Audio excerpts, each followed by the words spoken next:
To the Central Committee stream with your host Mike from PA. We are live once again, and holy moly, what a weekend. I take off one weekend and then all my ops just collapse. I'm not allowed to take a breather without my ops completely being defeated.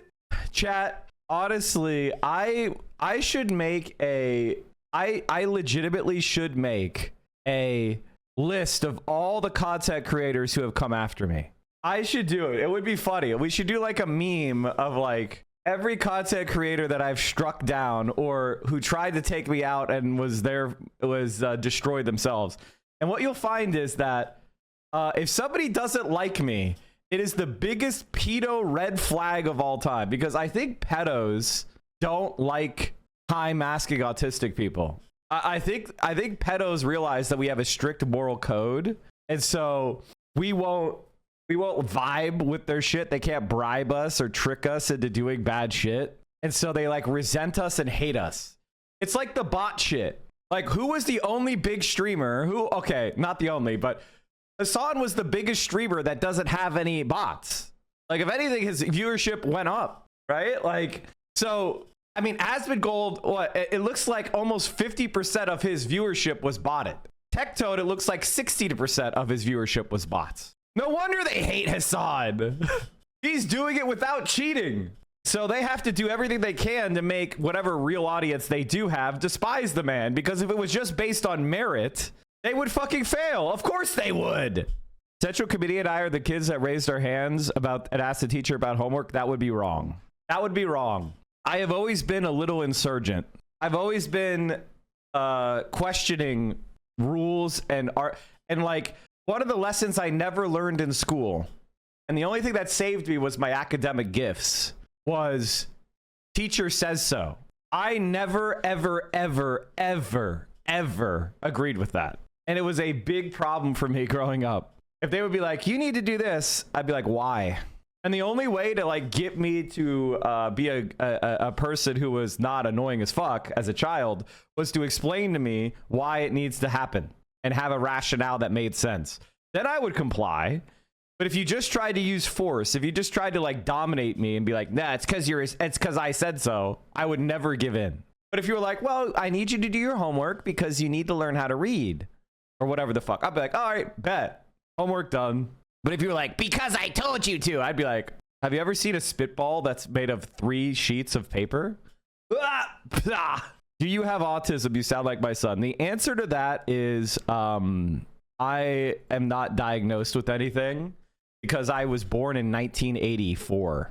And back then, they were not very good at diagnosing those type of things. But because I was always the top of my academic class, I was never held back because of my behavioral issues. So I would like do my homework and I would I'd have the highest grades in every class I ever had. So therefore, even though I was a total asshole, they didn't want to take me out of like the advanced classes. I ended up being, I was honestly the teacher's worst nightmare because I was both academically gifted, but also behaviorally not so controllable. So it was a problem because they didn't want to like throw me out of their class. That would lower the score. You know what I mean? Like, like the highest scoring student, you gotta, My teachers would make me sit in the front row to keep me stop sketching, but I never stopped and aced everything. Yeah, no, I mean, they did the same to me. It didn't matter. Well, I was diagnosed in my 30s. It wasn't picked up because I was a girl. I look at autistic traits and I see myself reflected in them, and I think, yeah, I'm probably a little bit autistic. You know what I mean? Like, I'm probably, that kind of tracks. Same thing with like ADHD and that type of shit, where it's like, oh yeah, that tracks. That makes a lot of sense. What benefit do you get from being diagnosed? See, here's the thing. I haven't ever needed accommodation, so I didn't want to take the stigma of getting any kind of diagnosis. Is that fucked up? Like, I just like, self-medicate by drinking 8 cups of coffee and soda and caffeinated seltzer.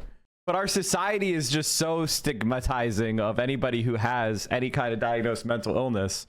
As long as I'm like paying my rent, eating healthy, brushing my teeth, going to the doctor, going to the dentist, I have my license, I have, I pay my bills, I pay my taxes, You know, I clean my house. I'm healthy. You know what I mean? So it's just like, why would I go and stigmatize myself? Yo, new emote is active, chat. So what are we talking about today? Well, complete Mike from PA victory. I predicted everything from the beginning, that eventually Destiny would turn on H3. I predicted that H3 was going to fall the fuck off. I honest to God should put together a compilation of all my predictions about this. Like, as someone with a diagnosis, you're probably better off without. That's how I feel. So I just don't pursue that kind of thing. Everybody, and this at the very, very beginning of this situation, I tried to explain to people that if you side with Destiny, your career will be destroyed. Your career will be destroyed. If you lean into his drama slop cycle, you will destroy yourself. Because the moment you do anything he disagrees with, he's going to turn on you to the maximum degree, and all your regular fans are going to be alienated. I mean, I directly predicted this. Directly predicted exactly the H3 fall off. And here's Hutch. The situation a little bit more, guys. I've been thinking about that situation a little bit more. I don't regret distancing myself from something that was very radioactive. Like, every creator has to consider their own reputation and their own, like, chat, whenever you see Hutch anywhere on this platform, if you are my subscriber, you are contractually obligated to use DSA pay up. If you ever see this bald-headed fuck anywhere on this website, DSA pay up better flow. And that's not a moral calculation. It's just, that's like a necessary calculation that every creator has to make. What I do think I regret was like talking about it in detail. I think looking back, I wish I would have just put that space and just not talked about it. I've been thinking about the Destiny situation a little bit more, guys. I've been thinking about that situation.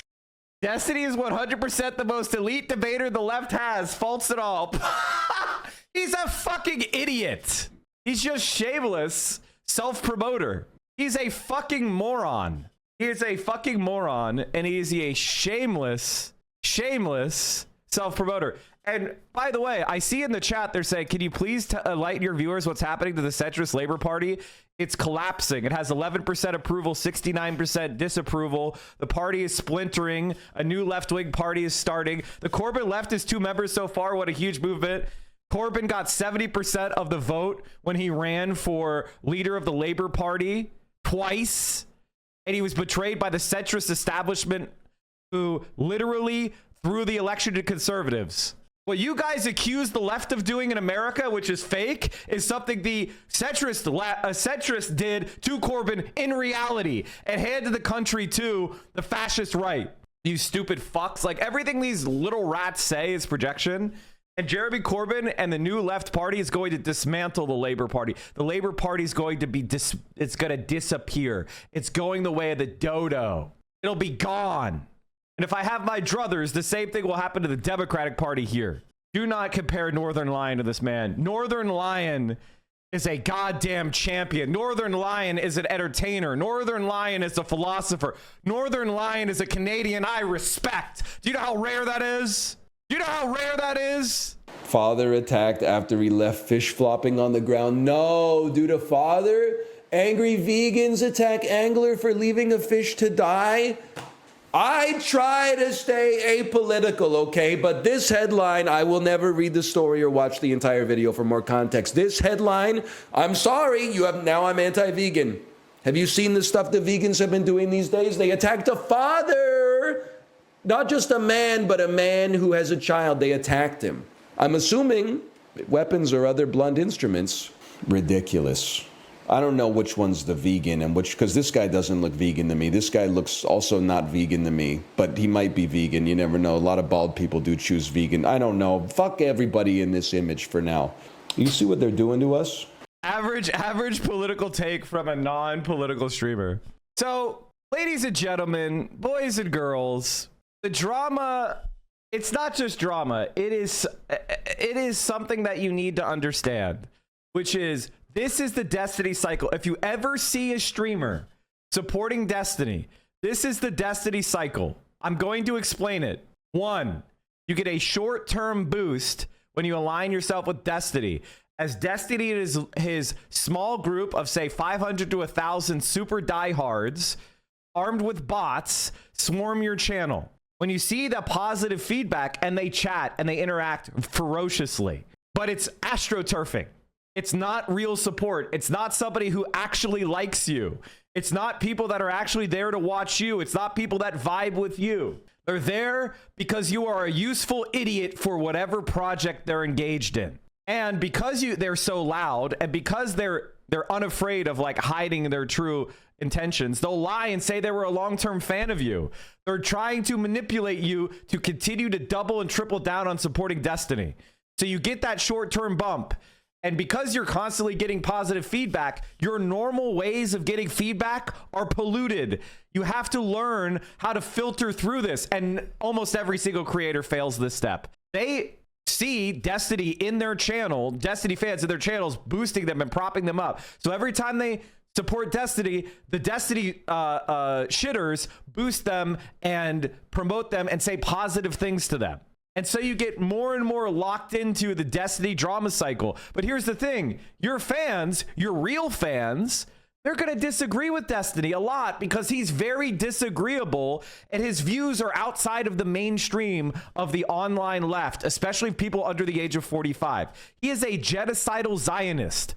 That has only like 10 to 50% of young people agree with that. That's an extremely fringe belief online, especially among young people under the age of 45. So you are alienating 85% or more of your audience when you start supporting what Destiny is doing. And this is where people get tricked, is your audience tries to tell you this. Your audience tries to dissent, but they do it in the normal channels where you get feedback and they get absolutely dogpiled. They get downvoted. They get attacked. They get investigated by the Destiny shitters. And so people leave. They start leaving in droves.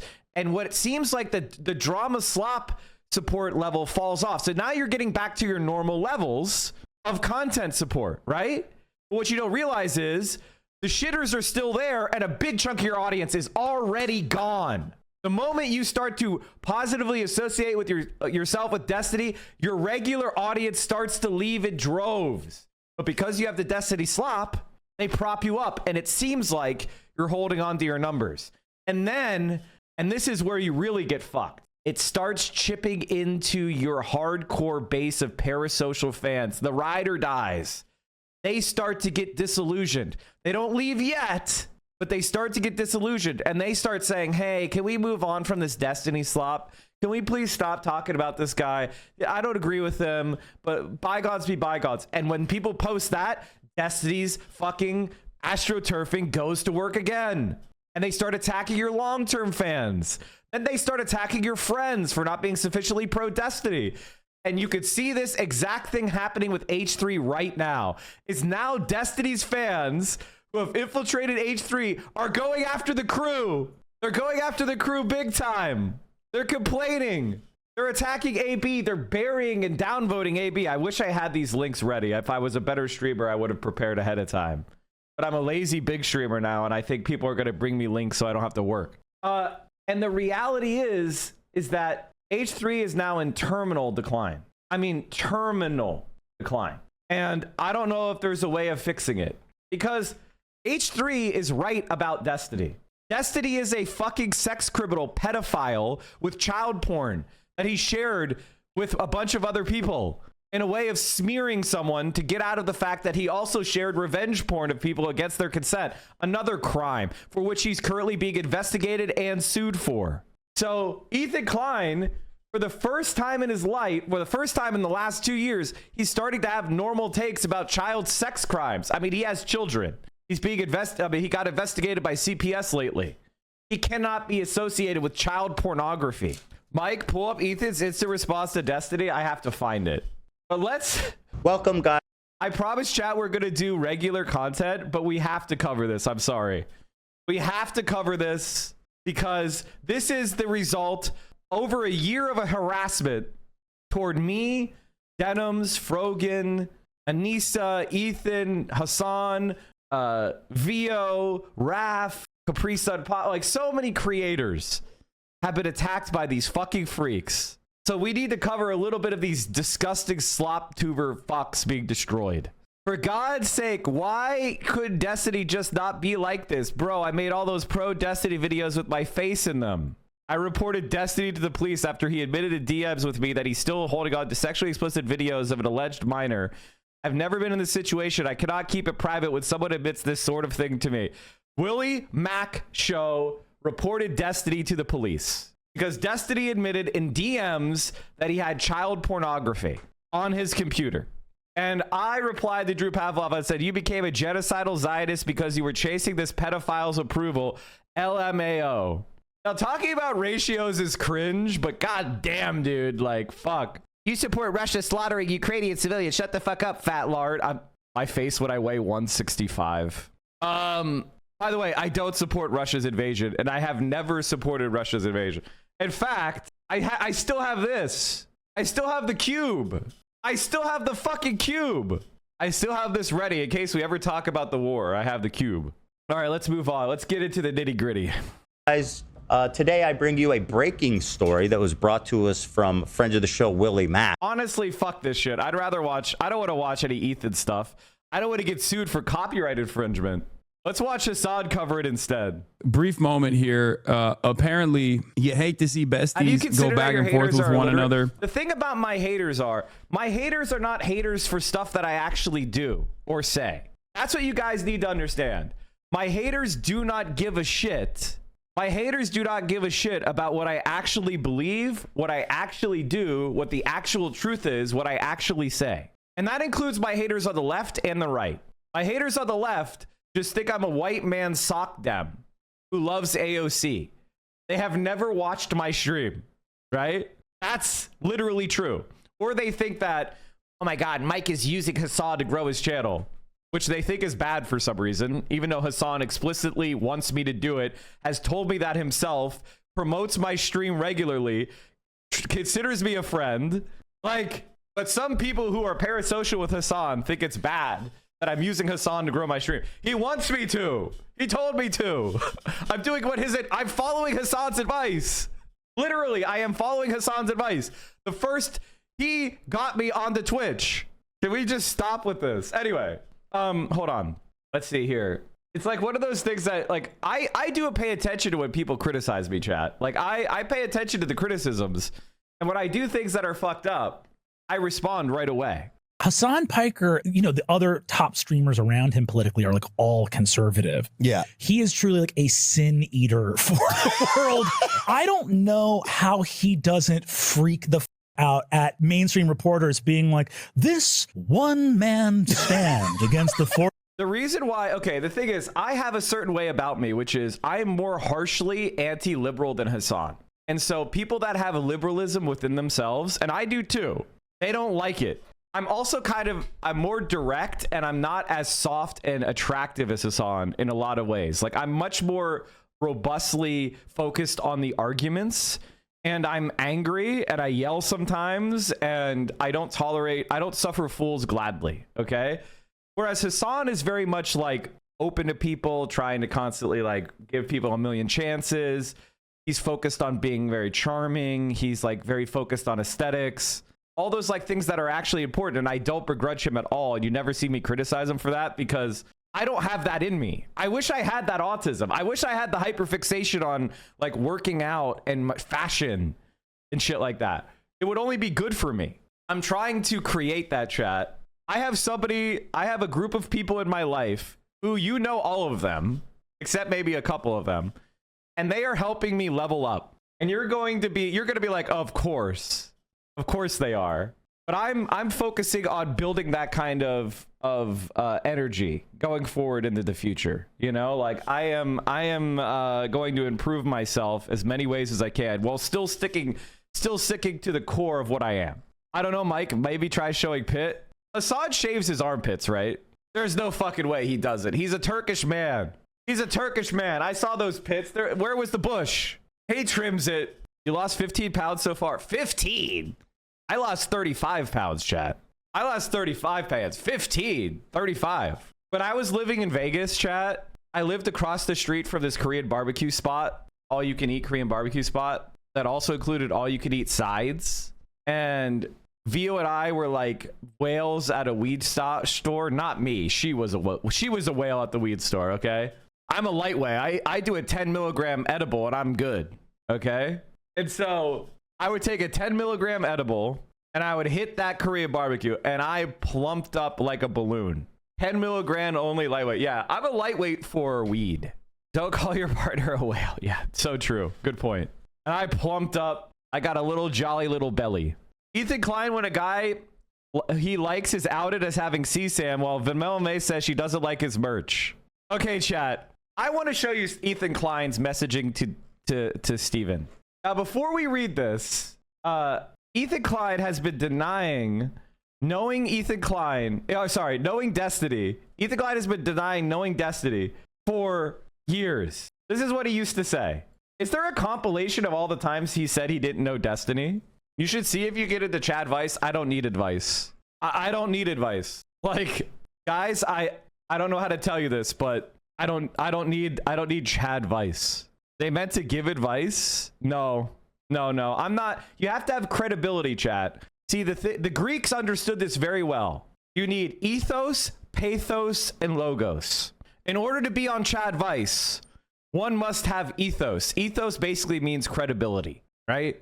For me to give the Chad Vice, I must be accepted as a Chad. You know what I mean? I need to have that clout. I'm just a normal guy, okay? It's not normal guy advice. You know what I mean? This is a man in a long-term relationship who does like simple workouts 3 times a week.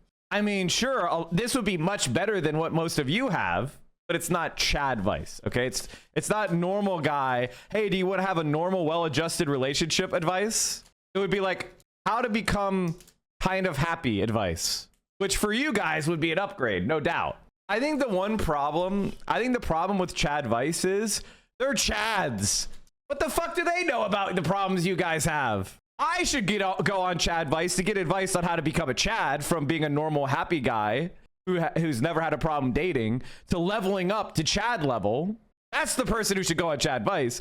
You guys don't need Chad Vice. You need this is how you tie your shoes advice, but on the dating level. I need to learn how do I shop for clothes? How do I design personal style? How do I, where do I find a good salon for my hair?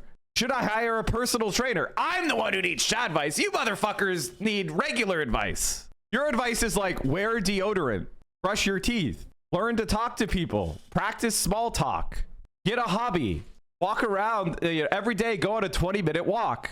That's the advice you guys are on, okay? You don't need Chad Vice. What the fuck is he gonna tell you?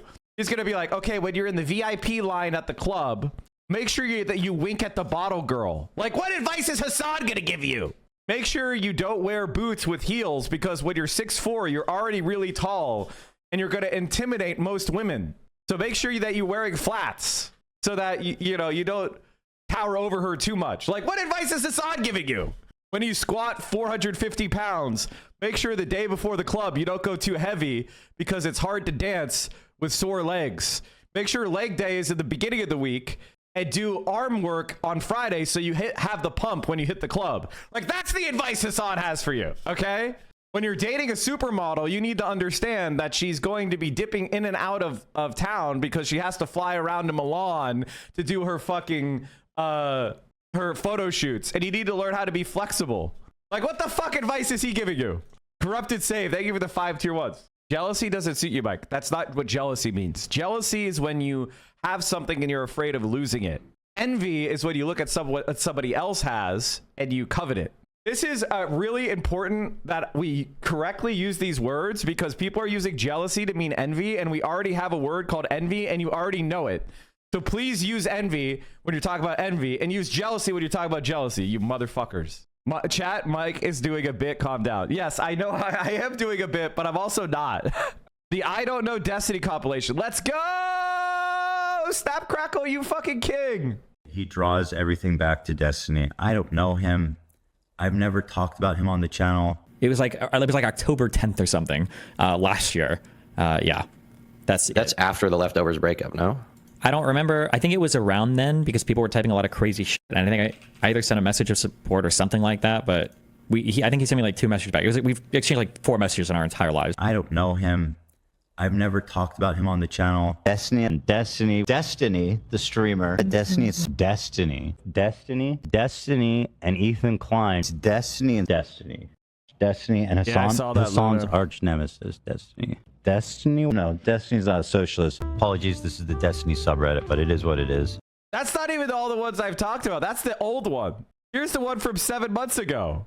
I'm like, I don't know. Here's your previous Chad Vice. Hold on. That women did pick the type that men... There was a recent poll online about which body type people thought was hotter, and men got mad that women did pick the type that men thought they wanted. Okay, let me just talk about the body type shit. You are not dating women. You date a woman. I'll say this again. You are not dating women. You date a woman. There are women. There is a woman for every type. Women are just like men. They have lots of different strokes for lots of different folks. Yes, there are some traditional ways of being. Like, for example, Hassan is probably considered hot by like a lot of people. He could date a lot more people than you might be able to. But there are billions of people on the planet, and there are probably hundreds of thousands of people you could date. You're never gonna date them all, okay? Stop focusing on shit like that. Focus on maximizing your potential, focusing on living authentically for yourself, and look for someone who vibes with that. You don't date women, you date a woman. It's not that hard. The other thing I would say is, like, I think one of the things that makes dating discussions so fucking toxic and trash is that for a lot of men, women are objectified as a totem of status. I think like Donald Trump is the perfect example of this, which is he doesn't date women for women. He dates a woman that he thinks other men are going to find hot, right? Like he's like, look at my trophy wife. Stay on topic. Oh, by the way, chat, I'm going to be bringing DSA ADHD is a emote I'm going to be adding. So whenever I start going off on ADHD tangents, you could all spam DSA ADHD to get me back on the topic. It's currently being made. I want to make sure that everybody who subscribes gets the appropriate amount of emotes. I owe you guys like 40 emotes, and I'm slowly trying to get people to make them. And, you know, it's a process. Artists, you know. And I refuse to use AI. I will continue to hire annoying fucking artists who take forever to do their work because I'm a leftist. Anyway, okay, what was I trying to say? And so a lot of men, when they talk about dating, they're talking to other men. And they're all talking about how they want that hot woman that they have objectified and turned into some sort of like, some sort of object of status. So 90% of men, they're mad they don't have a hot girlfriend. And when I say hot, I don't mean hot for them. I mean hot for the rest of people. I'll give you an example of the type of culture I'm talking about. There's so many men who like big women. They will keep that relationship secret because they're ashamed that they're attracted to a certain type of woman that isn't considered like traditionally hot, right? And so there you have it. A man has found a woman that he likes, that he loves being in a relationship with it, who he really vibes with, who he's sexually attracted to, but because of societal expectations, it'll be made fun of and it'll be a status loss for him. And so because he's a cowardly little bitch, he'll hide his relationship. And it creates this toxic relationship of shame for what should be a beautiful thing. You found someone who adores you, that you care for, that you're attracted to, that you're in a relationship with, and you hide it because of status bullshit. I think a lot of male culture is constructively homosexual in orientation.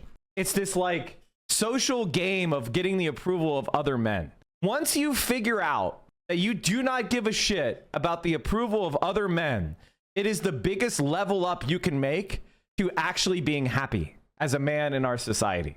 Like, when you realize that other men don't know what they're fucking talking about, other guys who are so focused on what other men think fail in life. When you just say, fuck this, I care about my own happiness, I'm going to go after what I like, I'm going to find somebody who vibes with me, that's when you will succeed. And also, you know, take care of yourself at a basic level. Don't be offensive. Don't be an asshole. Be empathetic to women. Be empathetic to your partners.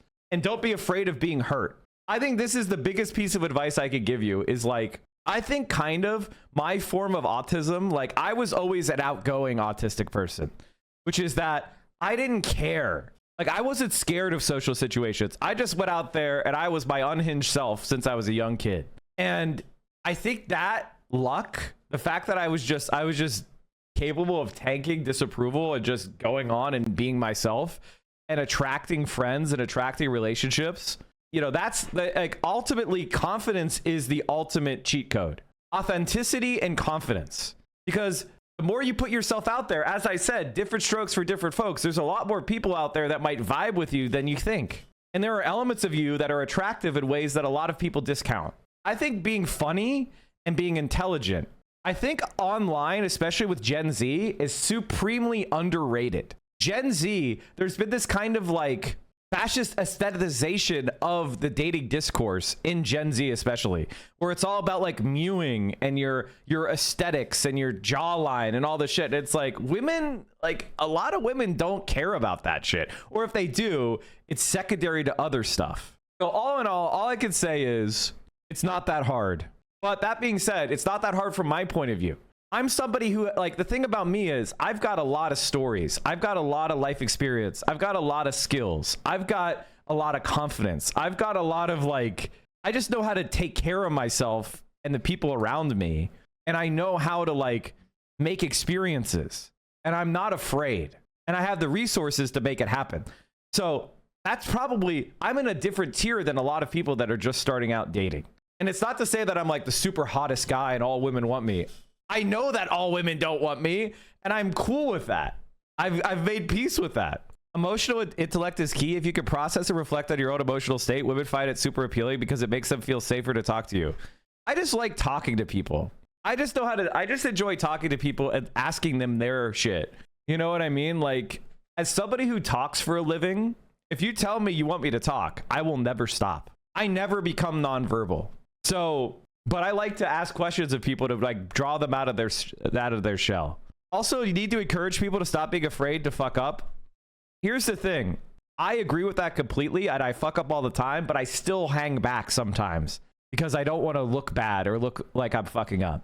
All right, let's keep going. Let's go make fun of Ethan Klein now. I'm like, I don't know if you know this, but I don't even know Destiny. Literally.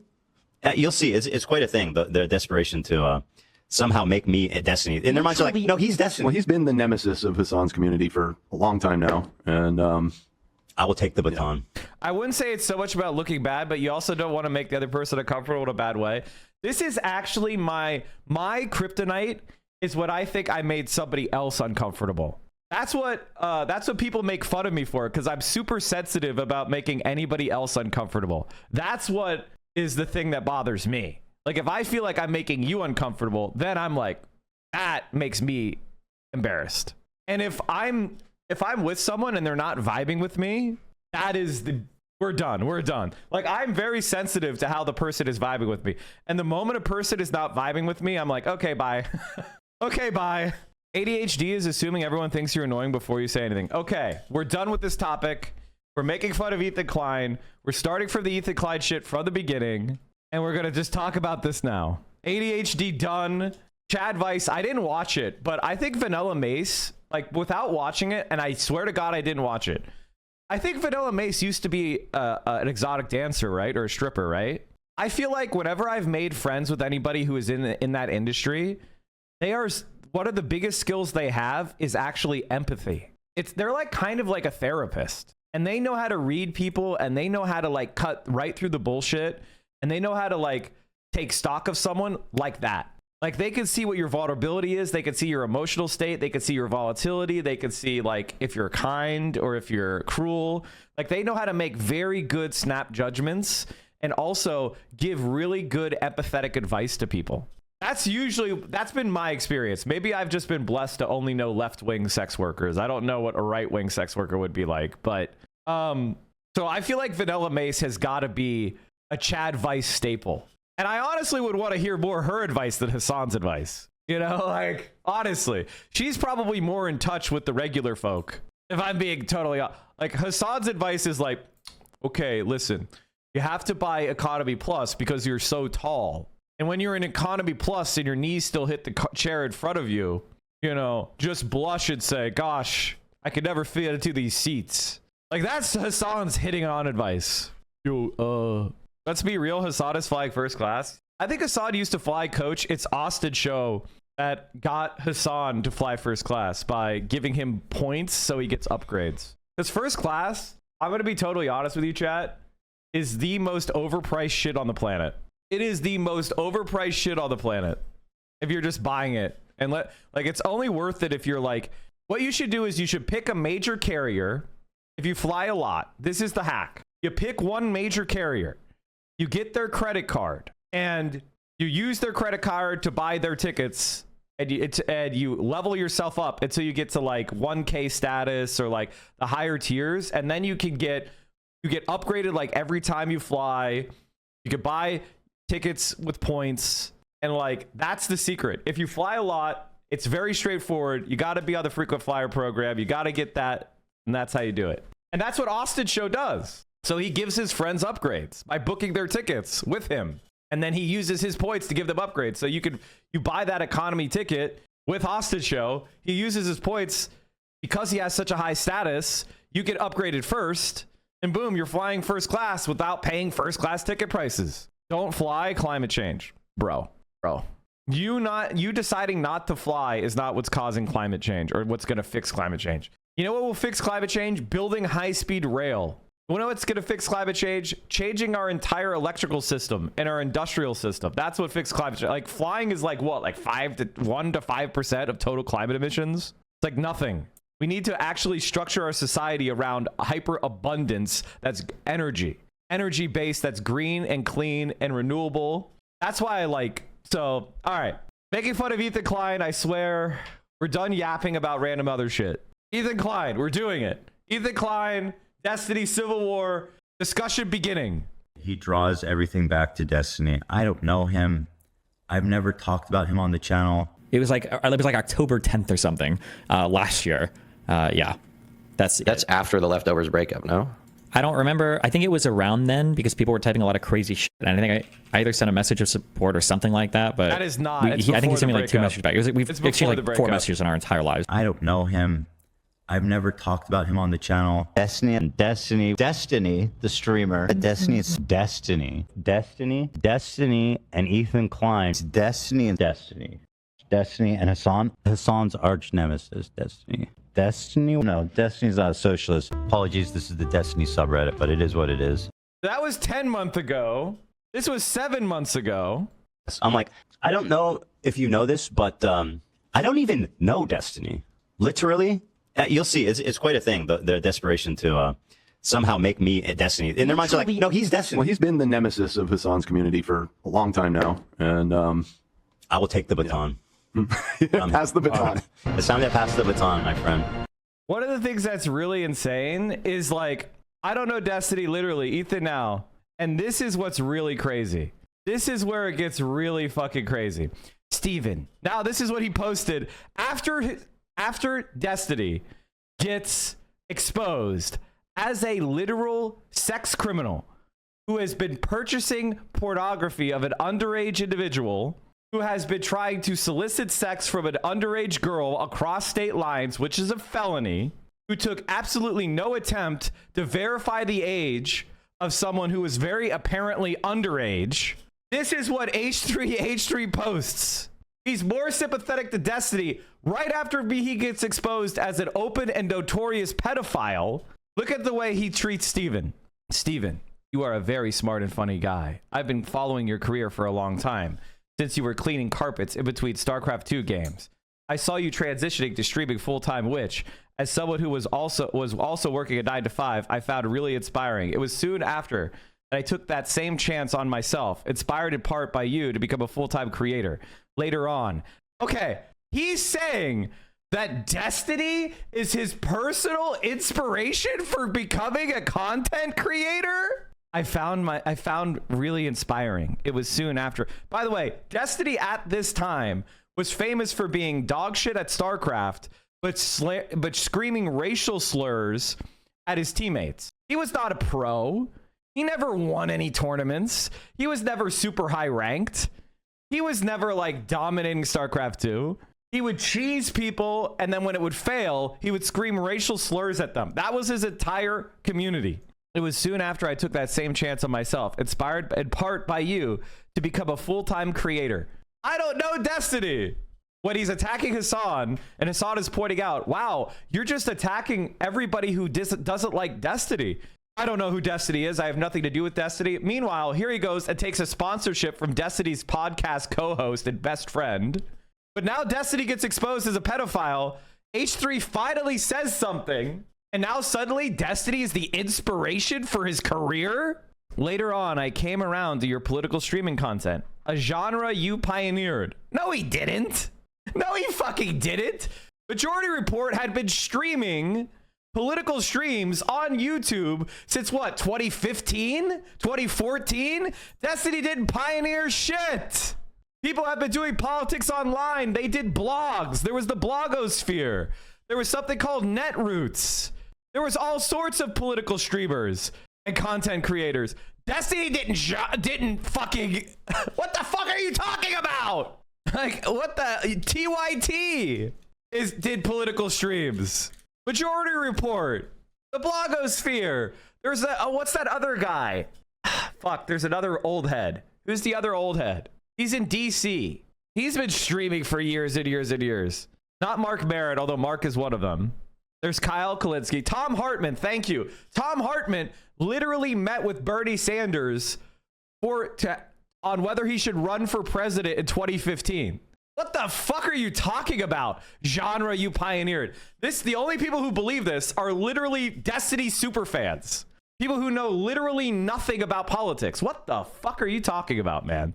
Steven, you are a very smart and funny guy. I've been following your career for a long time. Since you were cleaning carpets in between StarCraft 2 games, I saw you transition to streaming full-time, which as someone who was also working at 9 to 5, I found really inspiring. What 9 to 5 did H3 ever work?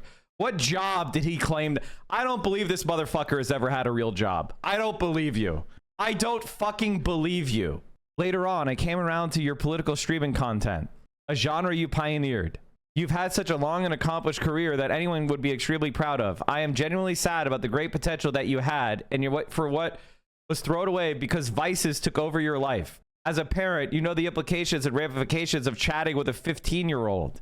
You know how a teenager looks up to adults they admire and how easily they can be manipulated. Yes, because he's a pedophile grooming kids. That's why he would go after mentally ill teenage girls, because he's a predator, you fucking freak. You know how a teenager looks up to adults they admire, how easily they are manipulated. The time for irreverent jokes is over. You need help. The help he needs is called criminal prosecution and jail, prison. I am not an abolitionist because people like Destiny exist in our society. Predators exist. Sex predators, rapists, pure-blooded sociopaths, white-collar criminals, as corrupt political officials. As long as those people exist, I want a concrete cage to put them in. Now, I believe in rehabilitation. I believe in therapy. I believe in redemption and all sorts of compassionate humanitarian approaches. I don't believe you should take those war criminals and genociders and rapists and put them in a torture prison. I think they should go and get intensive therapy. But when predators exist, they may need to be separated from society against their will. I'm not an anarchist. And Destiny existing is exactly the reason why. I've had enough experience in my life with full-blown predators on their streets. When Benjamin Netanyahu walks around, when Donald Trump walks around, the solution involves concrete walls. I hope you take the time to understand what inside you is missing and why that would urge a grown man to flirt with a 15-year-old. Why the fuck is H3 so nice to a pedophile? Why the fuck is H3 so nice to a fucking pedophile? What the fuck? Because he wants to Clippers against Hassan still. You know this shit was written by ChatGPT. It doesn't matter who wrote it. This guy is a sex criminal. He's a pedophile. Going after teenage girls. Like, what the fuck? I'm not taking pleasure in any of this. It's all very sad. I do hope you find the help and peace you need because children deserve better. The help and peace you need for a predator? And then Vanilla Mae says she doesn't like his wife's shitty fashion. Here's another dipshit I need to deal with. Why can't y'all take a day off? So brave to dogpile a Jewish creator who has had the CPS and skulls sent to his house in retaliation for thinking Israeli civilians should be slaughtered 2 days after a terrorist executed 2 Israeli embassy workers. If this doesn't show you that Ethan Klein, she didn't say anything about Palestine. She didn't say anything about them being Jewish. She didn't say anything about Israel. She just said color block pastel fashion was ugly. Brandon good at sex? Honestly, yeah. She's 17. Yeah. Is Brandon good at sex? Honestly, yeah. She's 17. Yeah. Hell yeah, Brandon. What's What? Anyway, She couldn't get into Jason's party because she wasn't 18. Like, I knew about this. That's when I distanced myself. And Jason would always be pissed at me that I wouldn't film with Brandon. I'm like, he's an actual, like, pedophile. And we're actually, like, and he's, like, 24. Having sex with a 17-year-old isn't pedophilia. It's pedophilia, for sure. It's with for a minor, for sure, that's an actual pedophile. Like, it's a child. 17-year-old is a child. So, okay, whatever. I don't need to debate that, but it's illegal. It's a pedophile. Well, pedophile is someone that has sex with kids. She's a child. That's a child. But you don't magically become not a child when you go turn from when the clock ticks midnight. That actually is like how it works. Yeah. Like, you also have no business being with like an 18-year-old, but like 17 is an actual child. It's actually legal. Like, you actually should go to jail. Okay, well, I'm not here to debate that. If you want to walk through the conversation, we could do it. What do you think a pedophile is? Somebody who's attracted to kids. Yes. Somebody who's attracted to prepubescent children. That's what a pedophile is. If a 29-year-old fucks a 16-year-old, that's not technically pedophilia. How old was Destiny when he made this video? How old was Destiny when he made this video? 29? Not a child. It's just somebody that's using a minor. Bro, okay, this is like a gross conversation. When Aiden Ross and Sneeko are calling you gross, I'm trying not to get banned, chat. I'm trying not to get banned. What we need to do is we need to collect all this evidence. I want to tell you something, chat. Cops are lazy. Cops are lazy. Detectives don't detect shit in America. What we need to do is collect all this evidence. We need to narrativize it. And we need to start mailing it to every single district attorney in Miami and Miami Beach, every single detective. We need to start contacting politicians on both sides of the aisle until something is done. Because right now in Miami Beach, there is an open and notorious child sex predator wandering around, advocating for the predation of children, and who is purchasing and possessing child pornography and sharing it in private Discord groups. And I don't know who Willie Mack Show called. As far as I'm concerned, it could just be total bullshit. We need to make sure that pressure is applied on the people that can make sure this is actually prosecuted, because and the thing is, it's not just the one incident. Destiny has been threatening people. His son has been threatening people. He has been distributing revenge porn. He has been calling for people's deaths. This guy is a dangerous person who needs to go to jail. We need to intervene before somebody is killed. Not only that, but there is a Discord with people who he sent the pics to. Dan Salzman literally threatened anyone who went against Destiny. Disagree. We shouldn't get involved in this. This isn't up to us. Absolutely one of the worst, most cowardly. The problem I have with people like you is you think, like a liberal, that these systems work. You believe in a just world fallacy. This is the essence of why your politics is shit. The world is not just. It's only as just as you or I make it. Our systems do not work. Rich white men get away with rape.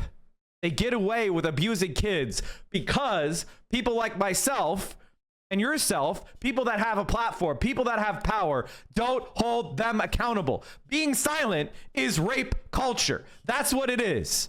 Throwing up your hands and saying, I don't want to get involved. It's bad vibes. It's bad juju. That's how predators get away with it. And right now, we have a pedophilic cult in the political space that's preying on kids, that people are working to eject into the mainstream Democratic Party, who are working to make him a leader that young left-wingers and liberals online look up to. This is a crisis. And ignoring it and hoping it goes away on its own is liberal bullshit. It's rape culture. It's exactly why predators get away with their crimes.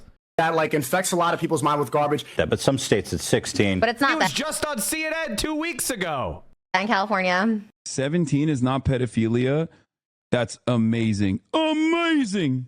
I know, it's illegal. Actually, it's not pedophilia, it's ephebophilia. Okay, dude. All you were saying when you say that is just you think this kind of statutory rape is actually appropriate, right? What you are defending, 8-year-old is wrong, but 17, come on.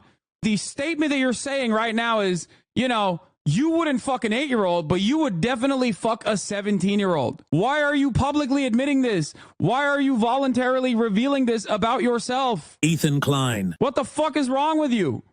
Most 17 look like young adults. Come on. Brother, you are not winning me over. It's fine. And also, old guys shouldn't be creeping on 17-year-olds. Okay, so anyways, where were we going with it? Okay, I'm banning this person. Shout out to Dan Clancy banning one of the few platforms that banned Destiny, stopping it from pervading on children through their platform. Thank God. Because I got a bad cold, buddy.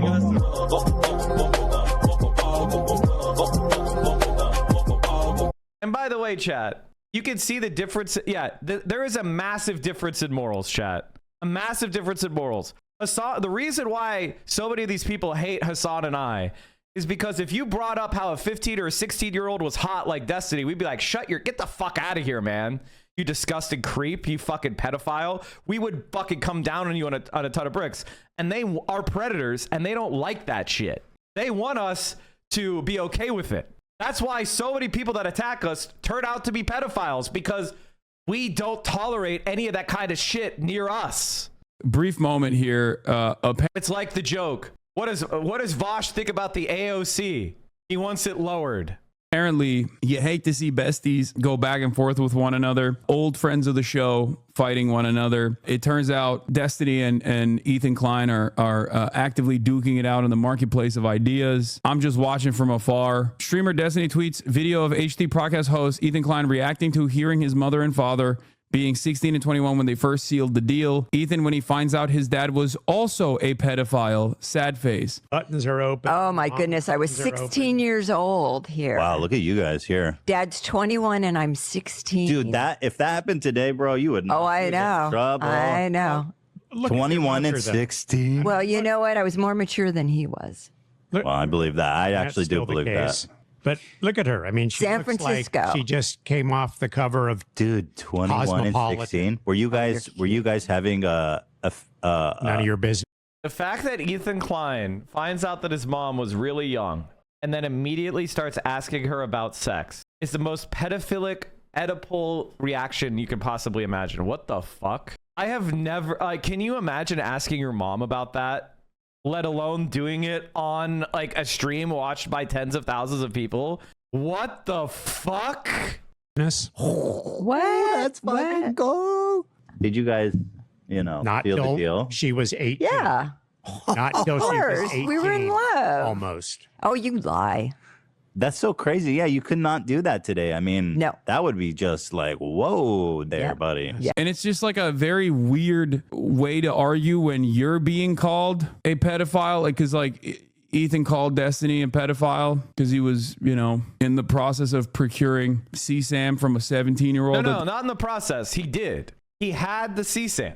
He had the motherfucking CSAM. There's no process of shit. He had it. The time. So he's just taking on the moniker, it seems. I guess this is a method. The method is to try and basically if Destiny gets arrested and he goes to prison, or like he gets prosecuted, I swear to God, we're flying out to Miami for vacation and we're doing some streams of the trial, chat. We're doing some fucking streams of the trial. All of us. Joke about it, make a mockery of like the haha, we're all in on the joke. Actually, like it's not that serious when it's like it is a serious thing. It's a crime. So I don't know. And then h3h3 podcast host Ethan Klein praises Destiny in new Instagram story. You are a very smart and funny guy. I've been following your career for a long time. I took that same chance on myself, inspired by you to become a creator. He hopes Destiny finds the help and peace he needs. I could not believe it. For 22 months, Ethan Klein tried to claim that I and my community was doing, CPS calls. Florida State Court broadcast their courtroom hearings. Poggers! We don't have to go down to Miami until sentencing day. Well, okay, so we can just cover it from home and then we can go down for sentencing day. And the best thing about sentencing day, chat, is oftentimes criminal defendants are given bail during trial, and Destiny has money, so he probably will get bail. And maybe not, though. He is a flight risk, right? He is a flight risk. So he might try to, so they might keep him in jail. But assuming he gets bail, when you get convicted, they immediately remand you to prison or immediately remand you to jail. You no longer have bail. Once the conviction, so you'll go from being a free man on bail, hear the guilty verdict, and they throw on the cuffs and they take you out of the room. He's going to flee to Israel as soon as he can. He's not Jewish, though, chat. He's not Jewish, though. He'll flee back to Cuba. They'll deport his ass in a minute. What? You can't flee to Cuba if you spent your entire life attacking the Cuban government and you're a pedophile, right? Like, and he's not Jewish, so he can't do Aliyah, or however you say it. Kevin Spacey, is it? Wait, did Kevin Spacey go to Israel? Aliyah. Yeah, Aliyah. Thank you. Aliyah. I can never pronounce that shit. His house, sending him skulls. I never for once even said this is a good thing to do to Ethan. I was completely unaware of what was happening in any way, shape, or form, regardless. And now you got one of his allies that he has now turned on openly making jokes about it. Me, after smashing the post button on my last IG story, I don't post on Twitter directly because it's too toxic, so I limit myself to 25 stories a day about Twitter posts, and then stumbling into some free snacks for my kids. And the dude is like stepping on dog shit, so he's basically saying like he's feeding his kids dog shit. And Ethan replied to this in the most civil way that I have ever that I've ever seen him reply to anyone, which is, Steven, using his government name, you are a very smart and funny guy. I've been following your career for a long time since you were cleaning carpets in between StarCraft 2 games. I saw you transition to streaming full time, which, as someone who was also working a 9 to 5, I found really inspiring. It was soon after I took that same chance on myself, inspired in part by you, to become a full-time creator. Later on, I came around to your political streaming content, a genre you... The funny thing is, like, Destiny, does anybody have the Destiny post, or does Hassan read it in the video? I haven't watched it yet. This is my raw reaction. But, like, the thing is, the moment that H3 criticized Destiny, he immediately started using all of the snarker arguments against Ethan, some of which are not valid. And, like, the thing, like, a lot of people look at that and they're like, wait a minute, what does this mean? All it means is, what you got to understand about Ethan and Destiny, they're the same guy. They don't care about shit. Like, Hassan and I are political because we care about the world and we care about politics and we care about trying to get certain outcomes in elections and in political and social movements. All right? Like, our reason for creating a stream is because we're motivated to engage in intellectual discourse about politics and create a news show from a perspective which is not rewarded by the mainstream media. Okay? Do you understand that? Ethan Klein and Destiny, they don't give a shit about any of this stuff. They just see that that Hassan has clout, and because of his political views, he has haters, people that are opposed to his political views, and so they're appealing to those people by attacking Hassan. But they don't actually believe in anything. They are grifters. They are parasites on the political conversation. They believe in nothing. Pioneered. You've had such a long and accomplished career that anyone would be extremely proud of. I am genuinely sad about the great potential that you had and for what was thrown away because vices took over your life. As a parent, you know the implications and ramification of chatting with a 15-year-old. You know how a teenager looks up to adults they admire and how easily they can be manipulated.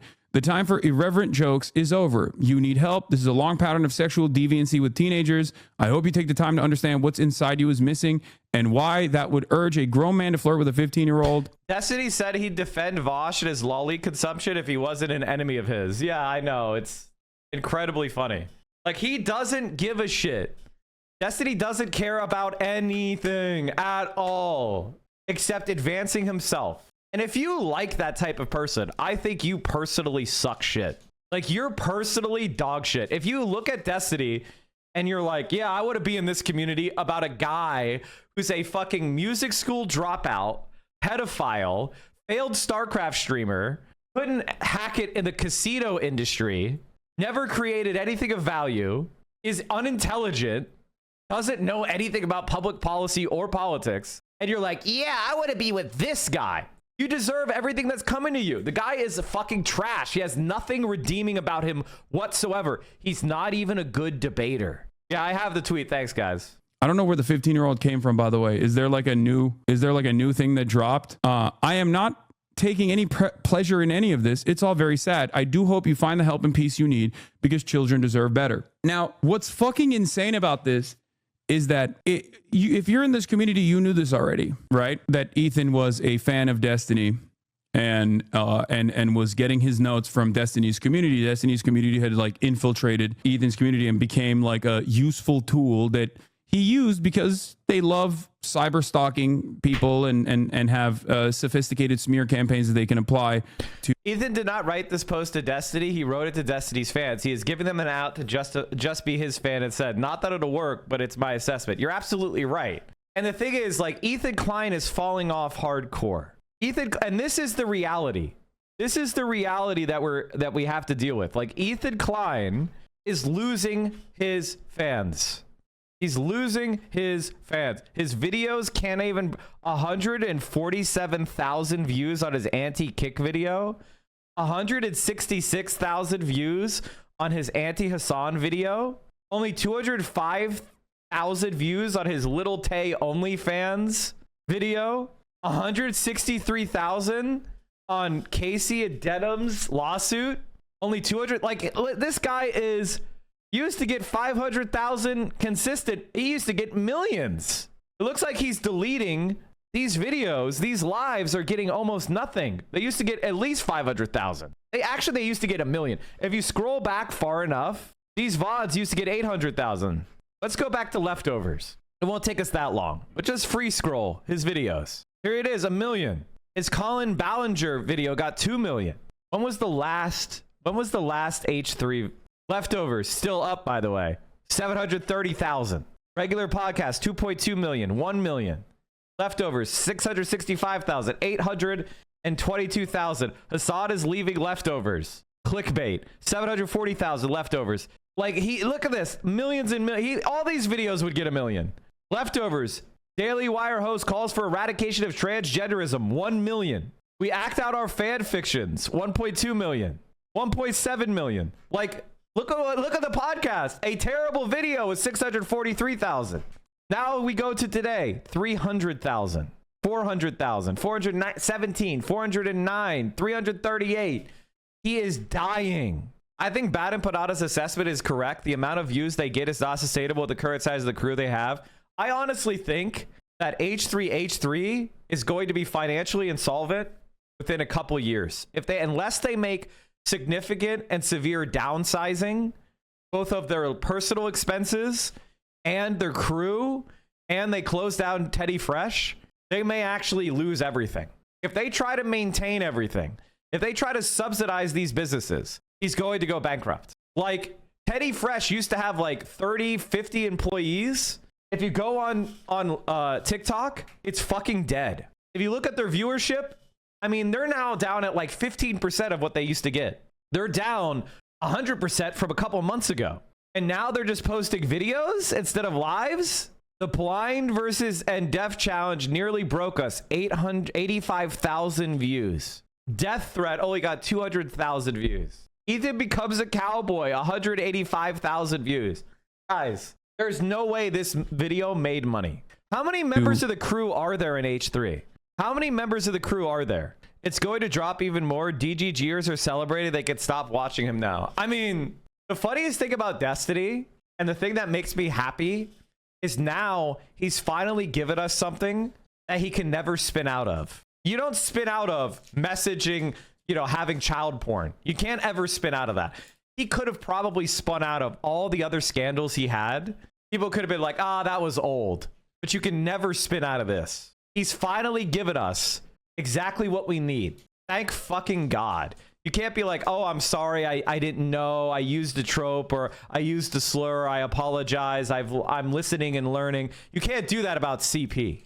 If he had just forgotten that Hassan and I existed and just focused on the anti-right-wing grift, he probably could have pushed himself supersonic because he had such a diehard core. If he had just been normal and dated 25-year-old women, he probably would be at least 3 to 5 times bigger than he is now. My favorite part of all of this is Destiny, and all of his fans know this, defeated himself. Destiny destroyed himself. Here is the crew. I mean, how much do we think each crew member makes? Just so you have context, AB and his wife live at an apartment that's $4,500 a month. AB and his wife live at an apartment that costs $4,500 a month. So how much do they each get paid? The vampire gave us the silver bullet. Yeah, the vampire staked himself out just for us. It's fucking great. If Destiny had just been normal, dated women in their mid-20s, not been obsessed with me and Hassan, and just focused on anti-Trump slop, he would have been golden. It's so fucking awesome that he destroyed himself. And there's absolutely nothing he or his fans can do to save him. Did you know? Oh, did they get a PPP loan? For $371,000. Loan forgiven. They got $371,000 of welfare from the government. Oh, no. We'll see. To be fair. Yeah, we'll see. So do you want to tell me what is your evidence that I work with or talk to or have any association with? AB said he spends $2K a month alone on DoorDash. What is his car? What car does he have? He has a Maserati. What Maserati? What Maserati does he have? Did we ever get a document together to send to the authorities? I'm pretty sure people are working on it. I just learned that Senator Haggerty is coming to my workplace this Thursday. Ask him if he supports Israel's genocide in Gaza. My biggest regret in life is not committing PPP fraud. My biggest regret in life is not getting a $300,000 PPP loan and paying off my student loans with it. And then getting a down payment on a house. Do you think the H3 podcast makes $200K a month? I think it used to. Now I'm not so sure. Where's our baby? It's been 9 months. It's actually a misnomer that babies emerge after 9 months. It's actually closer to like 9.5 to 10 months. I think full term is what, 40 weeks, right? Anyway, let's keep going. At all with Destiny? What? Destiny? What? What? What? The guy that I talk about fucking obsessively 100 times a day? That is like basically like the Antichrist, the Lord Voldemort in my community? Yeah, you accuse me of working with him, knowing him, talking to him.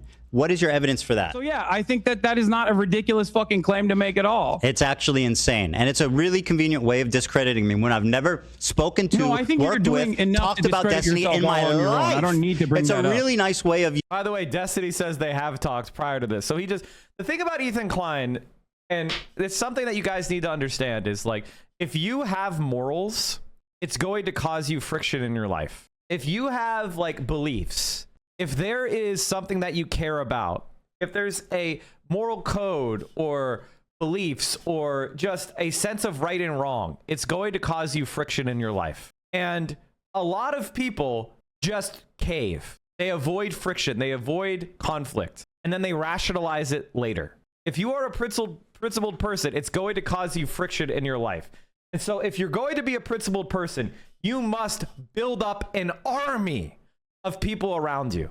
You must build up solidarity with a collective of people that will align with you.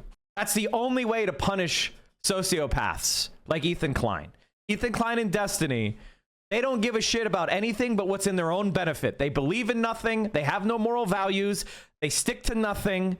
Every word they say, if it can advantage them, will be a lie.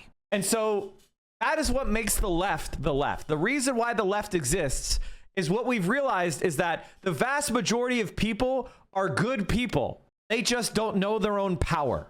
And this is why the left is the next stage in human development. The left is when we, the people, together, collectively, enact our morals and our values in the interests of humanity, and we destroy the parasitical classes of sociopaths that have dominated human society since we settled down around our first agricultural fields in the Nile Valley and in, the Euphrates.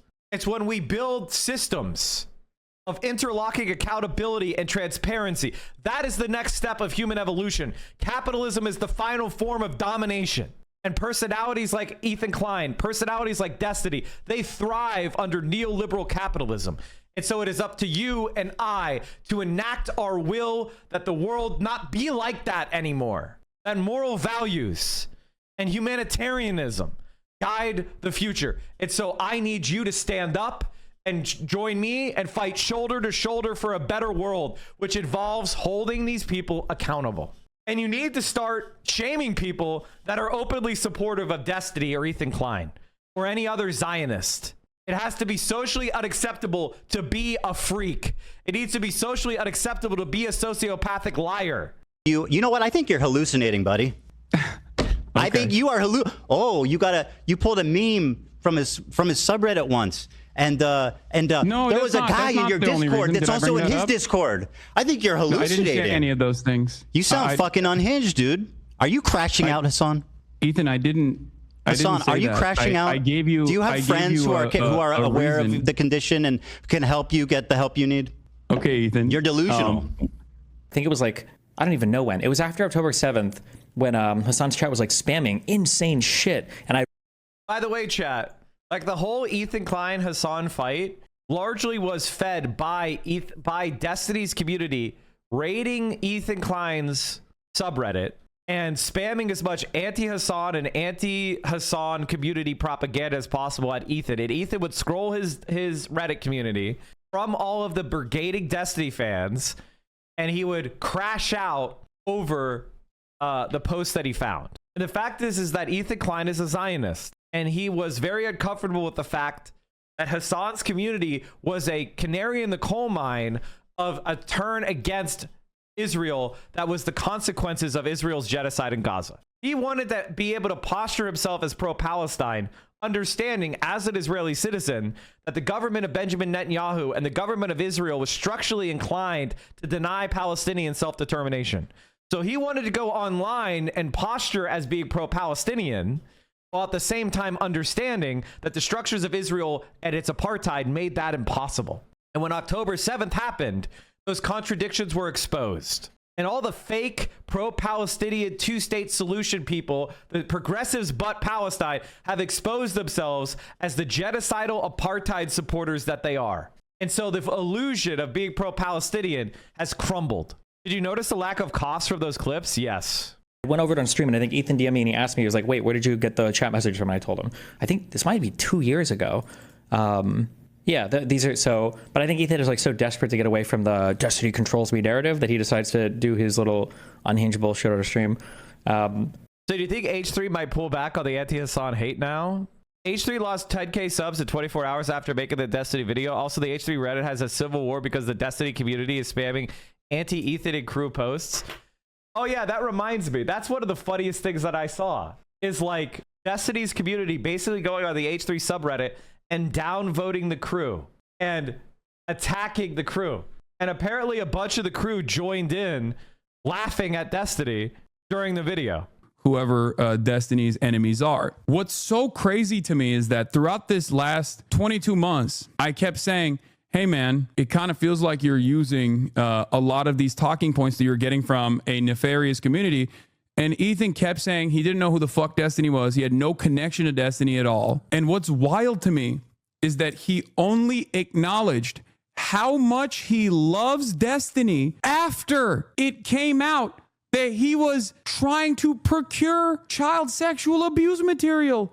Like, the timing on this is insane to me. Like, you wanted to literally lie about your affiliations and your knowledge of this person for an entire fucking year, gaslighting me and anyone else in your community, only to just reveal that you actually were a major fan of his after you called him a pedophile. What is going on? This makes no damn sense. Like, this is crazy. Oh, no. We'll see. To be fair. Yeah, we'll see. So do you want to tell me what is your evidence that I work with or talk to or have any association with at all with Destiny? What? Destiny? What? What? What? The guy that I talk about fucking obsessively 100 times a day? That is like basically like the Antichrist, the Lord Voldemort in my community? Yeah, you accuse me of working with him, knowing him, talking to him.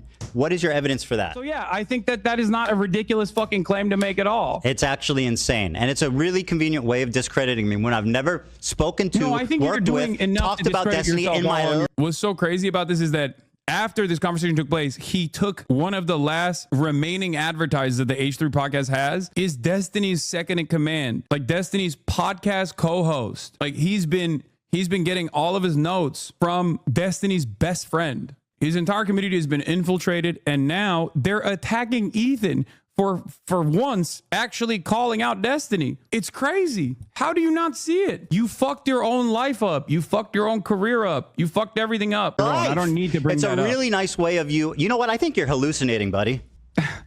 I think you are you pulled a meme from his subreddit once. And there was a guy in your Discord that's also in his Discord. I think you're hallucinating. I didn't say any of those things. You sound fucking unhinged, dude. Are you crashing out, Hassan?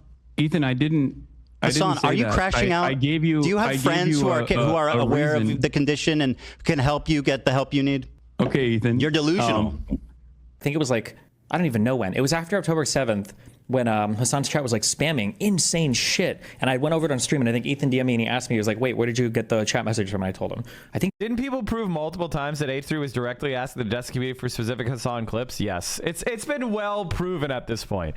Nobody's confused. Nobody's tricked. Nobody's like, oh no, Hassan isn't. It totally isn't happening, guys. This might be 2 years ago. Yeah, these are so, but I think Ethan is like so desperate to get away from the Destiny controls me narrative that he decides to do his little unhinged bullshit on a stream. Great. Thinking about this comment just makes me so sad. I had never listened to what Ethan had to say, so thought he might come with some at least half reasonable critique, but it was just a truly crash out and really sad to see. God knows what's going on with that guy. Sorry you've had to deal with friends treating you like this. I mean, it's fine. It is what it is, boys, girls, MBs. The other thing that I was going to say is that, like, not only is it crazy that Ethan chose right now to come out and be like, actually, I was a major fan of Destiny this whole time after he called him a pedophile, but what's also wild about this long and wordy response to a guy he's calling a pedophile who's attacking him with way more smoke than I ever did, okay, is that he has kinder words for a dude that, by his own admission here, is like trying to fuck 15-year-olds apparently. He has... And that's because he's a Zionist. And to a Zionist like Ethan Klein, pedophilia is ignorable as long as you support the genocide. That's literally what it is. Nicer words for that guy. In fact, they like if you're a pedophile over there because then they have leverage over you. They can blackmail you. So when they kill 50,000 children... you'll be standing shoulder to shoulder with them, because if you aren't, they'll expose your pedophilia.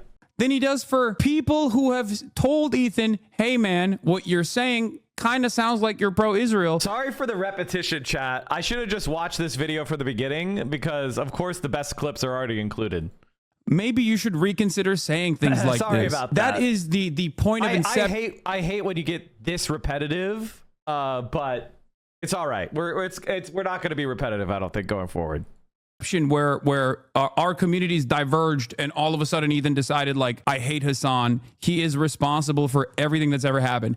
If you're pro-Palestine and you're a female content creator, he will call you every name under the sun. If you're pro-Palestine and you know, a visible content creator that's like actively being attacked by the Trump administration, stalwart ally of the Palestinians / major liberal Ethan Klein will literally demand that the administration take action against you. He will sue you. He will take action against you. He will call you a terrorist over and over again. He will try to get attention from advocacy groups to try to get you deplatformed. You spend months trying to fucking humiliate these people. Now you got a guy who's actually fucking not holding back. You got a guy who's actually not holding back, and this is what you have to say? Like, the way he has talked about Denims, the way he's talked about Frogan, the way he's talked about me, the way he's talked about Ian, iDubbbz, Anissa, versus the way he's talking about Destiny, who is super pro-Israel, and by Ethan's own admission is a person who wants to fuck 15-year-olds, and he's like, I love you.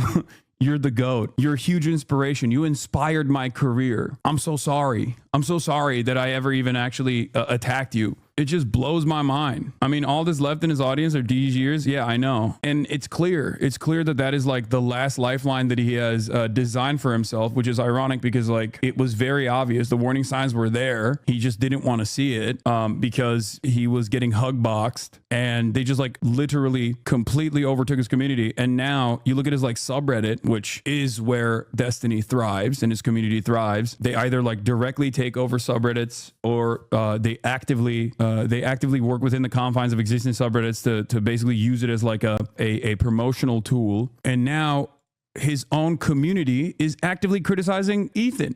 The H3 audience is currently in open war with itself. DGG infiltrators are upset that Ethan Klein stabbed their pedo king in the back, so they've immediately resorted to threatening his children with extreme sexual violence. H3 fans who think snarkers are the height of evil in the world do not have the mental fortitude to handle the unbridled psychopathy of Molestines Fedein, who have been in denial about standing shoulder. So like people have been calling him Sex Pestity, but now he's Child Molestiny. His nickname has upgraded from Sex Pestity to Child Molestiny. Like it's going too hard because I don't even want to joke about the crimes he's been doing, man. Like, yes, it hits. Yes, it's kind of funny, but it's only funny because we have the context of his name going from like, you know, multiple different variations, and now we've leveled up the child molestity. But from an outsider's perspective, that is a fucked up thing to joke about because he is legitimately a sex criminal. So I think Epstiny is a good kind of like, you know, sex pestity to Epstiny to child molestity. I think we should stick with Epstiny. We should stick with Epstiny. To shoulder with for the last year. This looks really bad for you, Ethan. The Destiny defense team in the comments is sick. Let's play a game, Ethan. Tell us Rose's birth year, and if you're right, we euthanize Destiny, and if you're wrong, we bust open Theodore. Thoughts? Like, that's a psycho. What the fuck? Destiny's fans are now going into Ethan's comments and threatening to rape a child? They are not avoiding the pedophile rapist allegations. Jesus fucking Christ. What a disgusting community he has. Thing to fucking say. They're talking about his son. They're literally actively presenting a threat of sexual violence to one of Ethan's minor children by name. That is unimaginable freak shit. Like, these people should not be online. These people should not, like, these people should stop doing this shit. The H3 main sub, absolutely lousy with these. Well, shucks, I've heard of this Destiny guy, but he seems innocent. And all the videos I've watched from him are 100% correct. So I really hope Ethan isn't just spreading vicious lies and rumors. And also, what about Hassan Law?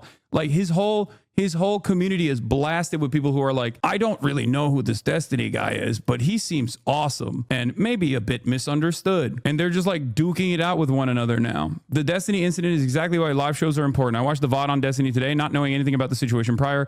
After reading the comments, it became clear the story is so full of disinfo coming directly from... Guys, this guy's name is pretend-statement-76. Like, this is the laziest DGG alt account, you know, random generated name of all time. Like, if you allow your subreddit to be brigaded by fake alt accounts, I mean, at a certain point, isn't it your fault? Like, doesn't it kind of become your fault for not managing your fucking, like, accounts at all? Snark. It's disappointing to see Ethan engage with another creator's snark community without any research. It's just funny because, like, they're doing to him the same shit he's been doing to me. And you check their histories and they're like literally active members or anonymous accounts that just recently got reactivated. Yeah, they all hate the crew. They want to get the crew fired. It's just the evil cabal of snarkers. Meanwhile, the snarkers were in there all along, it seems. You warned Ethan that this would happen when he started Leftovers too? Yes. He's so scared of D. Is so obvious. Lamau, he knows D would ruin his life if he was mean to him like he is to you. I'm actually crying how nice he is. This pedo, what a pathetic and scared bitch H3 is. Please help. Please get help, my dear. You're amazing. This is not you. At least I hope his remaining OG fans can see that he lied from the beginning about knowing anything about D. Absolute trash. No, I really... Some sub posts are trying to spin this whole thing into a psyop to get at Hassan somehow. Insane amounts of cope. The source of this information was the lawsuit against Destiny, where he admitted it. He admitted that all this information about Rose in a sworn statement for being sued for revenge porn from Pixie. By the way, chat, Pixie is a hero. And please hunt down, like, please donate to her fucking law fund. Pixie is the only reason. Pixie is the first person to truly ever fight back against Destiny that wasn't just words. Pixie is a goddamn hero. Realize that most of this content creator world revolves around pure parasocial behavior, pure parasocial feelings, and it has nothing to do with like any sort of like coherent, consistent worldview. There are obviously people that are in the margins that when they find out about it, they go, oh, this is weird, this is gross, this is not for me. But most people are not tapped in to every single thing that's going on. Right. So when they do find out about it, they often find out about it through like commentary YouTube. And commentary YouTube channels are, until recently, directly under Destiny's banner of influence. They were actively sweeping for him. They were actively defending him. They were actively going after his enemies with talking points that were established in his community. I'm obviously one of the primary targets. So most people never actually see this kind of thing. Most people don't even see it. Most people are just onlookers that, you know Ethan is like the Vape Nation guy who yells a lot or something, right? And you can overcome that by just like consistently putting out content in some type of way. And then a lot of people will go, oh, he just seems like kind of pro-Israel and he's become kind of weird. I don't know what's going on with him. And then they just like move on. But the ones that remain that are always coming back and always tuning in and getting their notes from him, they're entirely invested in whatever narrative that Ethan presents. And it's the same for even someone like myself. And it's the same for even someone like Destiny as well. One of my biggest issues, I think, in this otherwise somewhat mean and somewhat toxic space is that if I don't actually agree with someone and I don't agree with their worldview and I don't like and I see them actively like farming toxicity and hatred, I usually don't warm up to them and suck up to them and try to offer them things so that they'll offer me positive coverage. Like I don't actively try to do a charm offensive amongst people who I think are nefarious, bad faith actors. Obviously, Destiny doesn't give a shit, and neither does Ethan. That's why he went from shitting on Keemstar to becoming Keemstar's #1 fan in only a couple years. And when you behave like that, a lot of these other content creators are totally down to be your loyal soldier. A lot of commentary YouTube is down to do that, as long as you get a crumb of clout, as long as you can give them something, right? And that has been my biggest, I think that's been my biggest failure in terms of like trying to change the trajectory of an endless faucet of like fuck Hassan content, because I just don't like play ball with these guys. I hope that they'll arrive at the correct conclusion or reorient their moral compass without demanding something in return. And some are, especially with this last round of like revenge porn distribution and then the subsequent like pedophilia allegations have actually Do you think we would get a Jay Aubrey video on Destiny? We absolutely need more visibility on this, because that's the only way to ensure that there's that actual prosecution that takes place. The only way to ensure that this shit actually gets dealt with, that there's actually attention paid to it by law enforcement, is if media covers it, if media starts contacting prosecutors and detectives for comment. Like, that's the only way this shit's actually going to be prosecuted. If we just hope the cops investigate, they're not going to do shit. Created a massive civil war within the commentary orbit of Destiny's sphere of influence, where they're now actively going after him. They realize that like this is unsalvageable, so now they're fucking shanking him. And ironically enough, Ethan is one of those guys as well. I mean, there's multiple active legal cases and a long drawn out court battle that he's going to go through regardless. But it is obvious that this is like a parasitic force that basically destroys everything it touches. Yeah, like. And they still post it like this. Ethan Klein leaks a story about Hassan when he first walked into the h3h3 studio years ago. Hassan allegedly went on a 5-minute rant about Destiny to Ethan and the crew. Don't talk about Destiny. Don't think about Destiny. Destiny's the monster. It's so funny that my #1 cyber stalker, I warned my new podcast co-host about that he was going to do everything in his power to like fuck up that podcast and actively try to brigade his community. And I was giving him good advice, which he was complaining about here because he was so invested in dick riding Destiny. And now everything I warned him about is unfolding in broad daylight in real time. Wait, so Hassan is bad because he poisoned the well like as a notorious sex criminal. What do you think the end game is for E? Do you think he's just going to quit YouTube? No. Remember, people don't care if you're right. They just remember how you made them feel. That's it. They don't remember what your words of warning were. They just remember how you made them feel at that time. And if you make them feel small, they will just carry that vengeance permanently. And at some point in time, when I was actively trying to explain to Ethan like how he was coming across in a heated moment due to his own social conditioning, due to his own inability to like remove what he knew about Israel from the equation, when we were talking about like what Israel was doing to the Palestinians, he just thought, I'm right, Hassan is wrong, and he is actively ruining my community. Wait, this is Keemstar merch? I'm sorry, I got shocked because I saw... Wait, this is Keemstar? It's a cow pattern because they're lol cows. I'm sorry, chat. Everybody say Daniel Keemstar. Daniel Keemstar. Roll it. Today we got a package from our good old friend Daniel Keemstar. He says a lot of H3 fans are watching LOLCOW, which is fantastic. We love that one. Is it custom?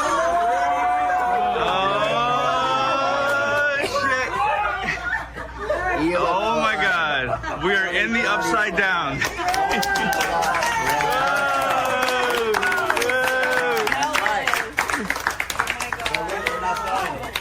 We're not done, guys. Here's mine, Ethan. Oh wow. Ethan Klein, that's me. Let's get it. Let's get those cow hoodies on. There's more. This feels like I'm getting a hug right now. There's a skull. It's a fake skull. If we love Keemstar for one thing, it's for his sense of humor. Absolutely. This is so thoughtful. Thank you so much. I mean, I think they're pathetic. Like, I've been making fun of the crew since day one, which is part of why people are mad at me, right? Like, part of the reasons people got mad at me is because I called AB out for being a cowardly little bitch and helping Ethan Clyde stalk random people that were criticizing him. And people were like, no, you can't. He's an innocent crew. You only make $100,000 a year to stalk random people that are pro-Palestine. What do you mean? So I thought he was a servile little loser. I thought he was a fucking bitch. But to like promote Keemstar's LOLCOW shit, which by the way, in case you're wondering, is full of Nazis. And it is basically the same type of content as what got that guy killed on Kick. It is humiliating people who have mental illnesses or are not very intelligent and like sadistically torturing them and putting them in uncomfortable situations and making them embarrass themselves and humiliate themselves. It's basically the same shit, just a little bit less extreme as what was going on in Kick. And these motherfucking dumbasses, the same week that someone gets murdered on Kick for doing this type of content, they're accepting LOLCOW merch and heaping praise on Keemstar? Meanwhile, they try to send merch to Vanilla Mace, and this is her reaction. Speaking of that, you know who hit me up today on Instagram? Teddy Fresh. They said, hey, we'd love to send you some stuff. How about that? Sorry, I don't know. Do I need like media training now that I'm like, have more people in here? How about, oh brother, this guy stinks. The fuck? Are you out of your freaking mind? Oh brother. She's so real. I've always been a huge Vanilla Mace fan. Vanilla based. Came in, he brainwashed me, he brainwashed my fans, and he stole my fans, and he's like trying to ruin my life. Some of the funniest things that these guys will also say is like, Hassan lies about being a social democrat. I don't do that. Membership canceled. The crew in the latest VOD is the exact reason the show has gone downhill. They were so vocal regarding the creep destiny, but anti-Semitism and there's tumbleweeds. I'm a Jewish man and this was the last straw. From some of the replies, it's clear to see that anti-Semitism is welcome here. Some of you are disingenuous and this report is disgusting.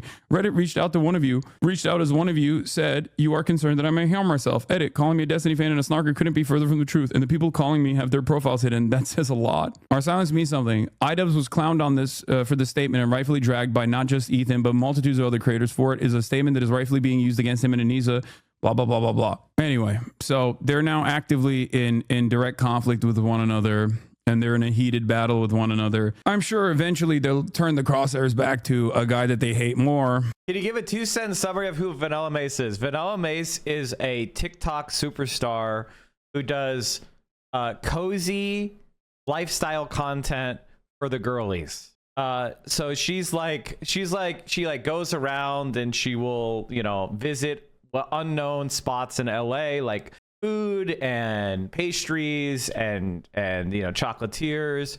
She'll do Labubu and other unboxing content. She'll do other lifestyle content. She'll make collaborative streams where people they go shopping or just that kind of stuff. So she's a lifestyle streamer. And she has really good accepting vibes, no judgmental attitude. She's a former exotic dancer, and she's like super charismatic and super fun. She's a girl's girl, but she also understands like how to make her community really accepting from like all sorts of different types of people. And she games. So great vibes, really kind, The girlies love her. She's really big on TikTok. And she was just on Hassan's stream, I think yesterday or the day before. And she did Chad Vice with Hassan. In spite of the fact that clearly there is more smoke for one another. Like Destiny has said more awful shit about Ethan than I ever have. But that concludes the updates from the drama segment. And here's what's really funny. So Destiny responded. And I want to read you Destiny's response because it has absolutely no substance to it. And it's hilarious. So Willie Mac Show, I guess, should we watch that video? Because I guess Hassan didn't watch it. I don't like Willie Mac Show. I think he's a fucking dipshit. Entirely has to do with... But he made a video called I reported Destiny to the police. This is not clickbait and entirely has to do with the DMs he sent me. A few days ago, a Reddit post showed that the girl Destiny shared Pixie's nudes with was seemingly confirmed to be 17 years old due to her getting doxxed. There is almost a 0% chance that she was not 17 during that time. So I do what I usually do and reached out to get a comment. He said the girl, Rose, told him she was not... It includes Rose dox. Oh wait, hold on. Let me see. Oh wait, hold on. Let me see. Where is the docs at? Like, what's the docs? Just that confirmation that she's underage? Oh, it was blurred out. Yeah, it was blurred out in this one, chat. It was blurred out. Also, that's not technically what doxing is, chat. I take stuff that's not public and you expose it. So if you say like, hey, this is somebody and it's a news report, that's not technically doxing. Is when you take private information. Pointing to a public post or pointing to a public report is not technically doxing. That's not to defend Willie Mac means and like the rules of Twitch. That is not actually doxing. It's on the stalking website. Yeah, don't draw. See, that is bad. Don't draw anybody's attention to that. This is where people usually argue, is he lying? Did he actually know the age? Is it his fault? This is a better version? Thank you. Thank you, fat guy in bed. It's because he continued to write. I didn't know this until way later, but the videos she recorded with other guys, the file names are like screen recording, blah, blah, blah. And then he shows me a screenshot of the top of a video clip and says her boyfriend was recording these on... So Destiny's argument is it's not child porn because someone made it and it's insane to make child porn?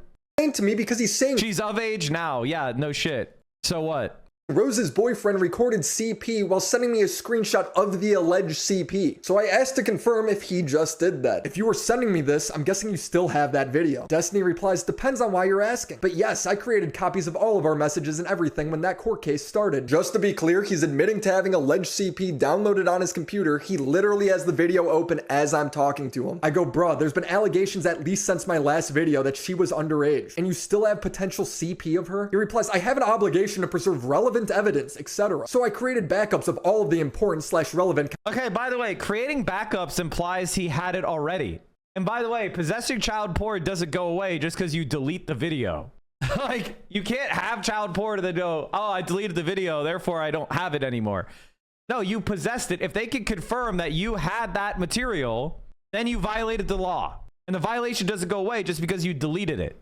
Conversations. He continues, I don't think I'm allowed to delete it, lol. I don't know if it counts as hiding / destroying evidence. And I reply, talk to a lawyer, that seems crazy to me. Who keeps this sort of stuff on their computer without 100% knowing if they're supposed to or not? Isn't that something you want to confirm? I continued, you just let me know you have CP videos saved to your computer. You knew it was alleged that she was underage. You still have them. Do you see how this is? So now I've confirmed that this guy has child porn on his computer. In my 8 years of reaching out to people over allegations, I've never had anyone admit that to me. The last message he sent me was, 1, I don't even know 100% if her age was legitimately less than 18 when these were taken. So basically, he's not 100% sure if he has child porn on his computer. He's just 99% sure. Got it. 2, I'm pretty sure I have an obligation to preserve stuff related to my court case. I've talked about it with my lawyer already, specifically with regards to the Rose stuff. So we went from, I don't know if I could delete this, to my lawyer says it's totally fine to keep. I don't know the law, but the idea that his lawyer would tell him to hold on to CP for a civil case just doesn't seem likely to me.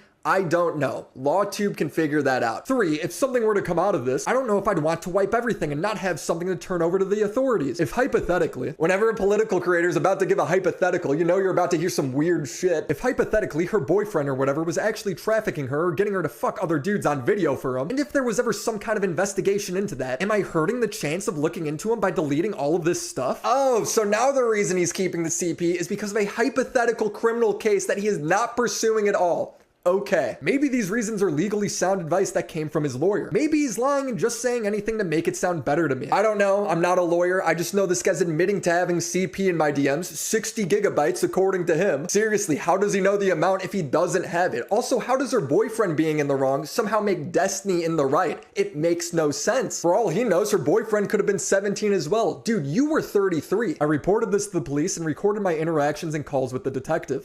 William, how you doing? It's Officer again. Hello, nice to speak with you again. Question. Sure. You had screenshots or copies of the... Yes. So my general feeling is, I think it was the right thing to do. I think calling the cops when he found out this information was the right thing to do. And because I never postured as a complete abolitionist, nobody can call me a hypocrite. Because I think child sex predators should be removed from the community for the community's safety. I'm not going to be some sort of like, so there's no, hey, great. Isn't that amazing? My politics win again. This motherfucker should be reported to the cops. And I recently heard someone explain like it kind of pretty clearly, like if you're an adult man, if you're in your 30s, a teenager is not attractive to you. No, 19 years old, that's an adult. That's an adult dog. No. No. You, okay? I'm 29. A 19-year-old might as well be a 15-year-old to me. It's okay. That's the worst. That's the worst. Yeah, that's the worst clip. That's the worst clip. okay. I'm 29. A 19-year-old might as well be a 15-year-old to me. It's all the fucking same, dude. Don't give me this fucking, just because of some legal age of consent, whatever bullshit, I have about as much in common with like an 18-year-old, 19-year-old fucking freshman in school as I would a fucking sophomore in high school. Any type of inclination towards any of those people is really fucking weird, okay? Now, I know if you're 20 years old, it might bother you to hear that. Like, no, I'm 19. I'm a real adult, okay? And I think that's a pretty good place to cut it out for the Destiny drama. Let's read Destiny's reply to H3. Willie Mack is running cover because he wants to get in with the boys again. And Ethan is trying to distance himself from me because he's too weak to deal with Hassan's attacks against him, using me as a vector since he has literally nothing of substance to contribute to this arena. Hassan's lack of intelligence is his biggest insecurity that no amount of finasteride, hair dye, or bathtub photo shoots will compensate for. You can see that Destiny's looks are his biggest insecurity. Hassan is a humble guy, but the thing about Hassan is he actually completed a university degree. He's actually engaged in a long-form conversations with a lot of significant political figures. He is profiled by the New York Times, GQ, collaborates with AOC, Bernie Sanders, Zoran Mamdani, because when it comes to real politics on the left, Hassan is considered to be one of the pillars of that community. For Destiny, he's not considered a pillar of anything. Mainstream Democrats don't work with Destiny. Only the most fringe sociopathic loser opportunists who are desperate for attention. Because, chat, if you want to be a centrist Democrat, you don't need people like Destiny. Centrist Democrats come up through the machine politics. They come up through... They're already inside the Democratic Party machine. You don't need somebody like Destiny. This is why Destiny's stupid and he doesn't understand politics at even a basic level. Mainstream Democrats don't need alt media scumbags like you in order to get attention because they have the mainstream media and they have the Democratic Party machine already. They don't want to be associated with the sex criminal who says the N-word and the F slur, you dumb fuck. I have no CSAM on my computer. I've only complied with my legal obligations from court cases. You said you kept the CSAM because you needed it without actually turning it into the cops. Did you call the cops? You know more about Rose than anyone. Did you call the cops at her community? Did you call the local cops? Did you talk to her parents? When you found out she was underage and selling porn of herself, did you do anything to stop it? Did you turn in her boyfriend? Did you do anything besides save it on your computer? Ethan is literally reading off revenge porn leaks of mine. You sent that to people against their consent. You're the revenge porn Sender, you're the revenge porn leaker. That's why you're being sued right now. I think Peter, and this is Destiny in a nutshell, chat. I think Peterson was right. You Zionist and genocide supporter of the United States with loyalty to Israel first, and Hila, genocidal IDF maniac, night raiding innocent Palestinians in the West Bank because she wasn't seeing enough bloodshed at her desk job, writing pardons for IDF rapists, deserve all the CPS calls for the dog shit eating claims and everything else. You deserve zero sympathy from anyone else on the internet when you're so quick to turn around and rely on the same snark shit that's been plaguing you for years as soon as you think it's beneficial. I hope your prior maid takes you for a milli in her lawsuit against you guys as well. For anyone else watching, you should assume that every single influencer person you meet on the internet is a terrible human being with zero values or principles. See you tomorrow for stream. Self-report. Motherfucking self-report. I gotta tell you, chat, I have met so many nice people. I've met so many people with values online. Michael Brooks, Jamie Peck, Theo, Denims, Hassan, Caroline. I mean, there's so many. Will. There are so many people, I can't even stop naming them. I'm gonna stop there because there's just so many nice people I've met who have principles, who are kind and generous. Like, he's just wrong. And the thing is, chat, he's trying to normalize being a sociopath because he is one. And the thing that's really interesting is this guy he's just pure fucking scum. He's pure fucking unadulterated scum. Ugh. All right, chat. Well, stay tuned because the Ethan Klein versus h3h3, the Ethan Klein versus Destiny is only beginning. It's only beginning. Do you think he'll try to debate the judge on the court cam? Destiny knows he's not smart enough to actually defend himself in court. He tried to take the LSAT and he got like 148 or something. He knows he's stupid. He just postures as smart online and he only tricks young kids. He does like philosophy and poli-sci 101 collegiate bull sessions and he attracts a bunch of underachieving teenagers with his edgy jokes. He knows he's stupid. He knows he's unqualified. He knows he's a fucking loser. The narcissistic mask is for his dumb audience who lacks discernment. But when it's coming to when we're talking about like him, he ain't gonna debate shit. He'll sit there meekly and quietly. He doesn't want to go to prison as a child diddler. Can you imagine Destiny going to Florida State Prison for being a child pornographer and revenge porn? He wouldn't survive. He's a skinny, fat, 5'7" Cuban. Like, he's not going to make it. All right, which allows us to pivot to the next thing, which is he won't be able to join with the Aryan Brotherhood, which is his natural home. He won't be able to join the Aryan Brotherhood, which is his natural home. So he won't have any gangs he can join in. He'll be in protective custody the entire time. Which reminds me, chat, it's time for us to move on to all of our enemies have been exposed as botters. And I'm actually working on this, chat. I'm working... Did you see Hassan play Peak yesterday? Will is insanely funny. I miss gaming with Will. Oh, hold me. Sweet God. We get warmer if we dance. Maybe if we just all dance a little bit. I'm just rubbing up on you. Oh yeah, I'm just gonna. Oh, yeah, wow, pop lock and drop it. Well, yeah, there it is. Yeah, I'm just getting them. Ow. Oh God. What if we explored each other's bodies? Oh, the snow's gone. Let's go. Wait. Will, you're not allowed to make that joke in the scout uniform. You're not allowed to make that joke in the scout uniform. And then do dance. Dance with me. Okay. Yeah, happy dance. Dancing for yourselves. We're alone now. Don't trust those other two. They'll get there in a fucking second. All right, here we come, guys. And Ellen's a loose cannon. He's gonna kill us. Oh, hi, Ellen. Let's go.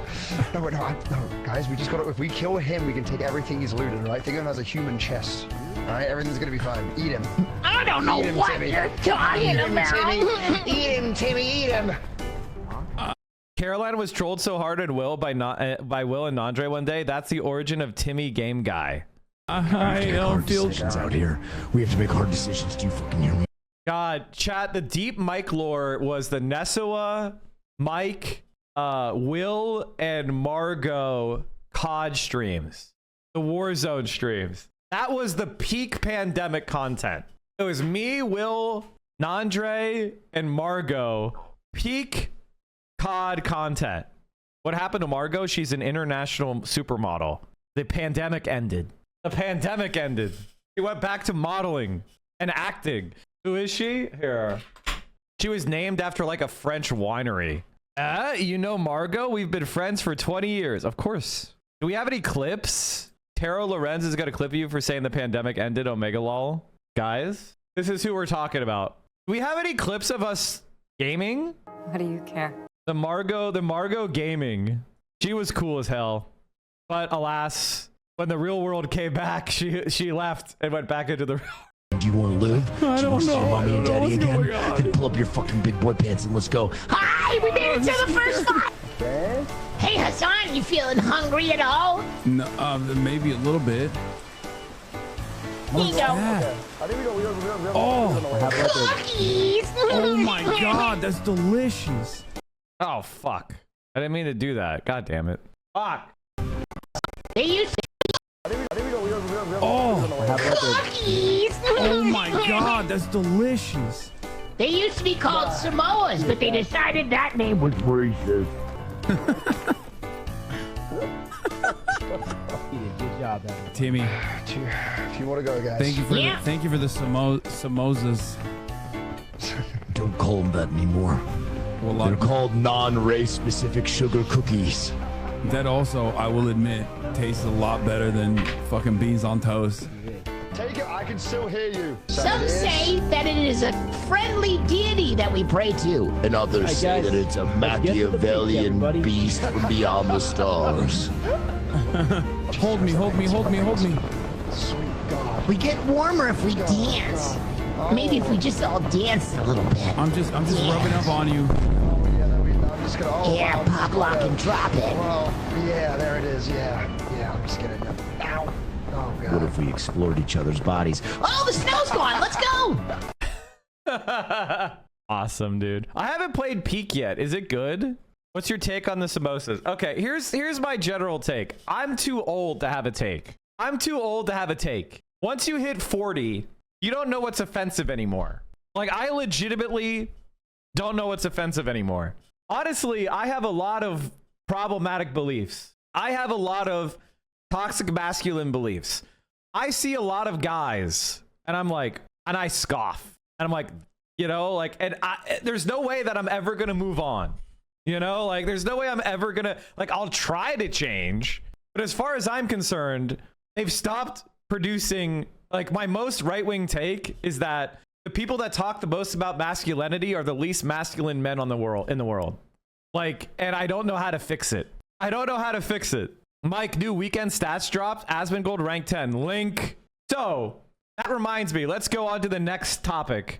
Twitch's biggest botters on the platform exposed. Like, it's actually wild. It's actually wild how botted Asmongold was. Look at how botted Asmongold is. The bots get turned off and he's 100,000 hours watched less than Hassan.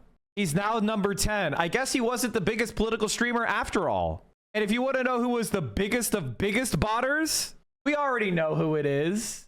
We already know who it is. It was motherfucking Tectone. You could see the moment when the bots got removed from view counts. You can see the exact moment that bots got removed from view counts on Tectone stream.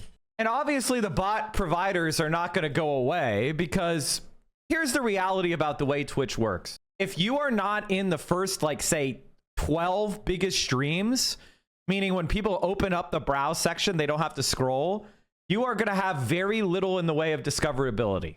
And so people bot the fuck out of these channels. So do you think YouTube is botted as well? Yes. I actually think that Twitch is the least botted platform on the internet. I think Twitch is the most authentic platform on the entire internet. And I think that Asmongold is being intentionally botted by oligarchs like, let's see who would do it. Like, I feel like the Mercers are behind it. Obviously, Elon Musk. I feel like the Gamergate shit has been a project of Steve Bannon from the beginning.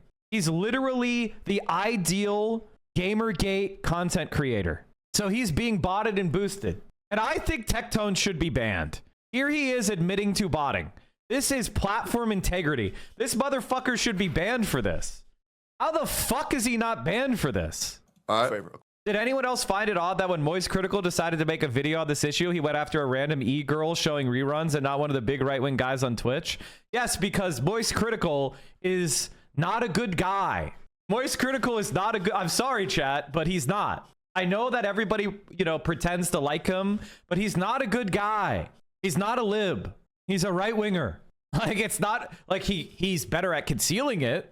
He's better at being a, you know, apolitical centrist Andy, but you can't be an apolitical centrist Andy without being a right-winger, because left-wingers don't hide their power level like that. They literally don't do it. They can't help it. Only right-wingers could do the apolitical Andy shit. Am I a good guy? Yes. I am a good guy. You're never going to hear of me targeting some small female streamer who probably botted. I don't know.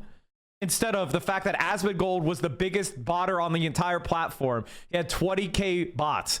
Now, maybe he didn't pay for him himself, but everybody knows that Asmongold only cares about attention. And the best way to get attention is to bot yourself to #1 and force everybody to pay attention to you. I'm not saying Asmongold isn't a big creator, but he's not #1. Quick favor. My goal for this stream is to just hit 3,000 viewers, okay? So I'm just gonna ask, can you guys just open up my Twitch and just keep it in a tab? Don't watch it. Just keep it on another tab, okay? All right. A quick favor. And this motherfucking botting piece of shit immediately tries to throw other creators under the bus. And I know for a fact, Tectone, you bought bots yourself. You paid for bots yourself, didn't you, Tectone? Tectone, admit that you paid for bots yourself. You weren't botted by some org. You weren't botted by fans. You paid for bots yourself. When the org found out that Mizkiff was botting 14,000, they had an intervention saying, you gotta stop this shit because that looks terrible. That's what I heard. Yep, that's what I heard. Because could you imagine every single event going to Mizkiff's fucking stream when he was botting that shit the whole time, so all the viewers go to his, and he says, why would we do the event on your channel, bro? You don't get as many viewers. Yep. Hey, Mizkids. By the way, chat, that's not even true. Just to correct this information, every time they would do a OTK event, they would rotate who was streaming it. They would have it on Peach's channel, Sears channel, Hassan's channel, Maya's channel, Caroline's channel, Mizkiff's channel. Like this, they would rotate. It's not even true. He's just blatantly lying because he was kicked out of OTK.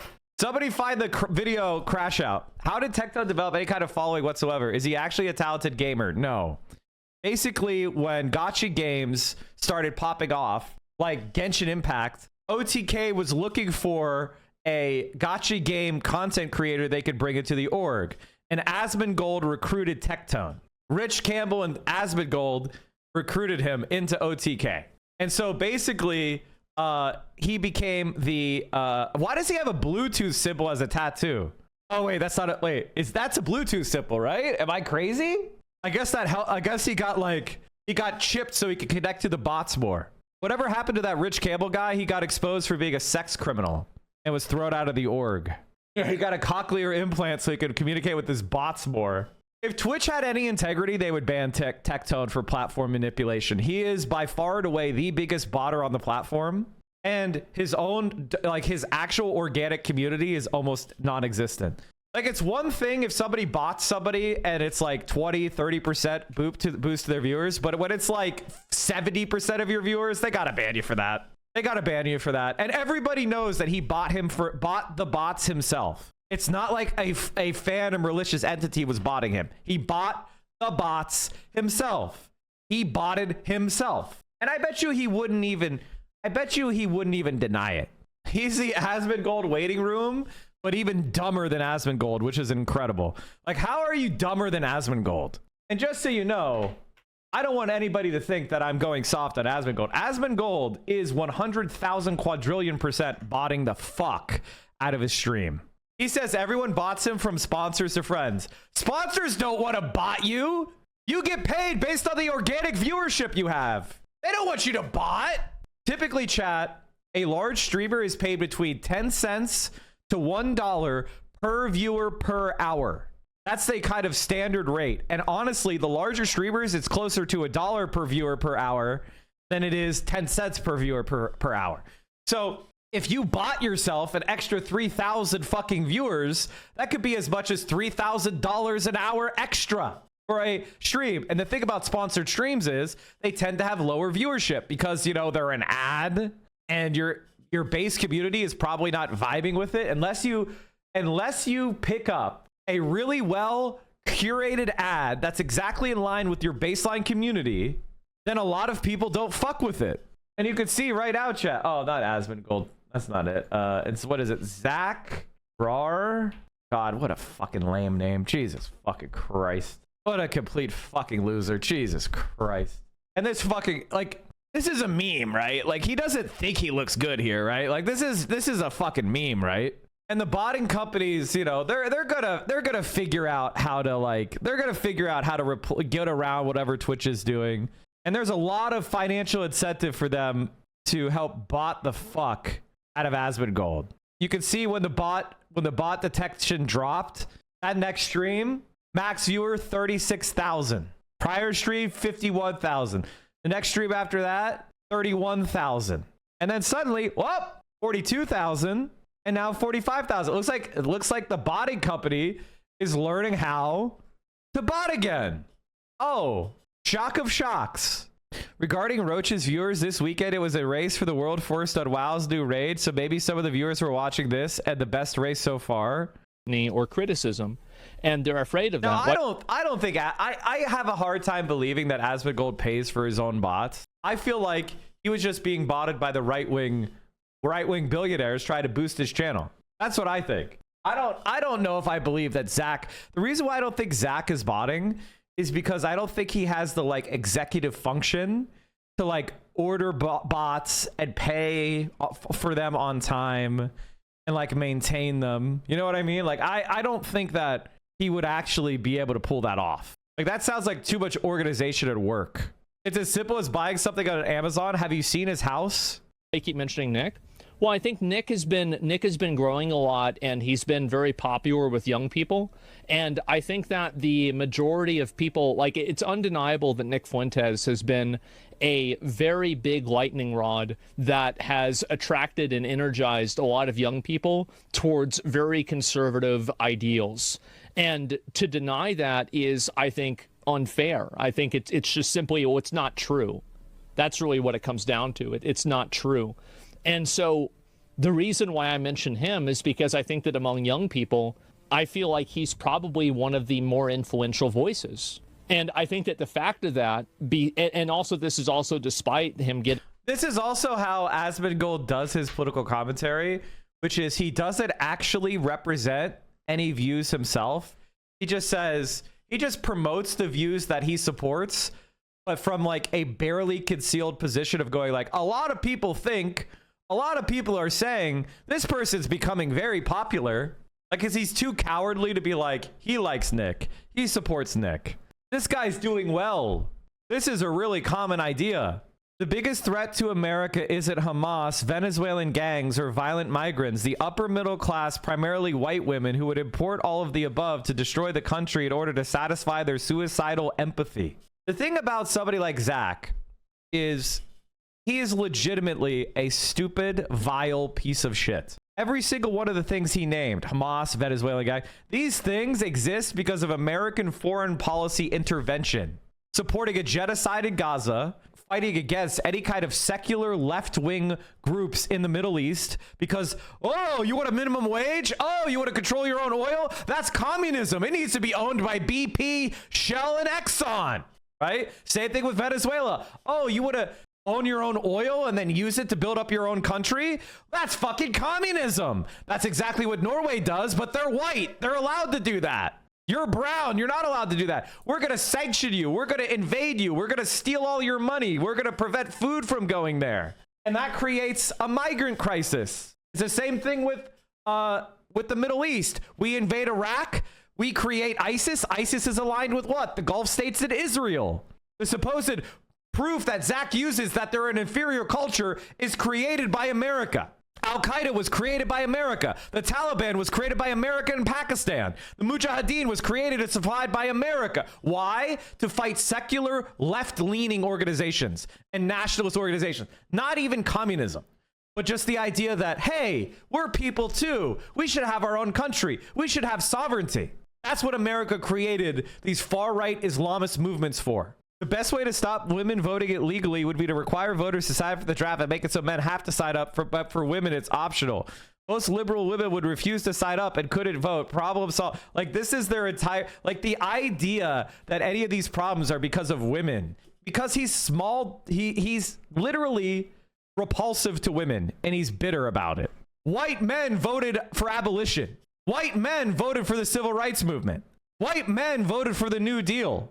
Like, all the things that made America great, all those things that were liberal, that he supposedly hates, and leftist, they were voted for by white men. White men voted to give women the right to vote. All this gender war shit, this is dickless right-wing propaganda. It's fascist propaganda to divide us, to distract you from the capitalist class that's robbing you blind. That's ruining gaming. Do you think it's women ruining gaming? No, you fucking dumbass. It's Wall Street buying up every gaming company. Baldur's Gate 3 was good because it was owned by a single guy and he was an auteur and it was his passion project to make a true D&D simulator. And he didn't care about trying to stuff it full of fucking microtransactions for the shareholders. And Asmongold is leading all of his audience down the fucking primrose path to death, suicide, and isolation. You are the world's not going to be miserable like you Zach, surrounded by cockroaches and filth. God, what a worthless sack of shit. What a dumb fuck. If you fall into this rabbit hole, you are dumber than dirt. You truly are. Like, Baldur's Gate is a perfect example of why everything these dumb right-wing chuds say about the industry is false. It is Wall Street. It is capitalism. It is the desire to maximize profits that is making everything suck shit. It's why every game was a battle royale and then every game was a Souls-like, because all they want to do is copy stuff that made money and they have no artistic integrity whatsoever. As you all know, Chicago's a killing field right now, and they don't acknowledge it. And they say, we don't need him. Freedom, freedom. He's a dictator. He's a dictator. A lot of people are saying maybe we like a dictator. I don't like a dictator. I'm not a dictator. I'm a man with great common sense and I'm a smart person. I can't, like, legitimately, this is the conservative movement. This is the essence of the conservative movement. This is Zach Rar. Notice he's covering his head. Yeah, that's the hand where the, like, skin is dying, right? So every one of these guys are disgusting fucking botters. And it's really just, what could you explain? What could you say, chat? What the fuck else could you say? I think Hassan made a video on this, didn't he? I don't want to watch an hour. Is stupidity accelerating exponentially? No, it's not. It's not accelerating exponentially. Actually, most people are fucking normal.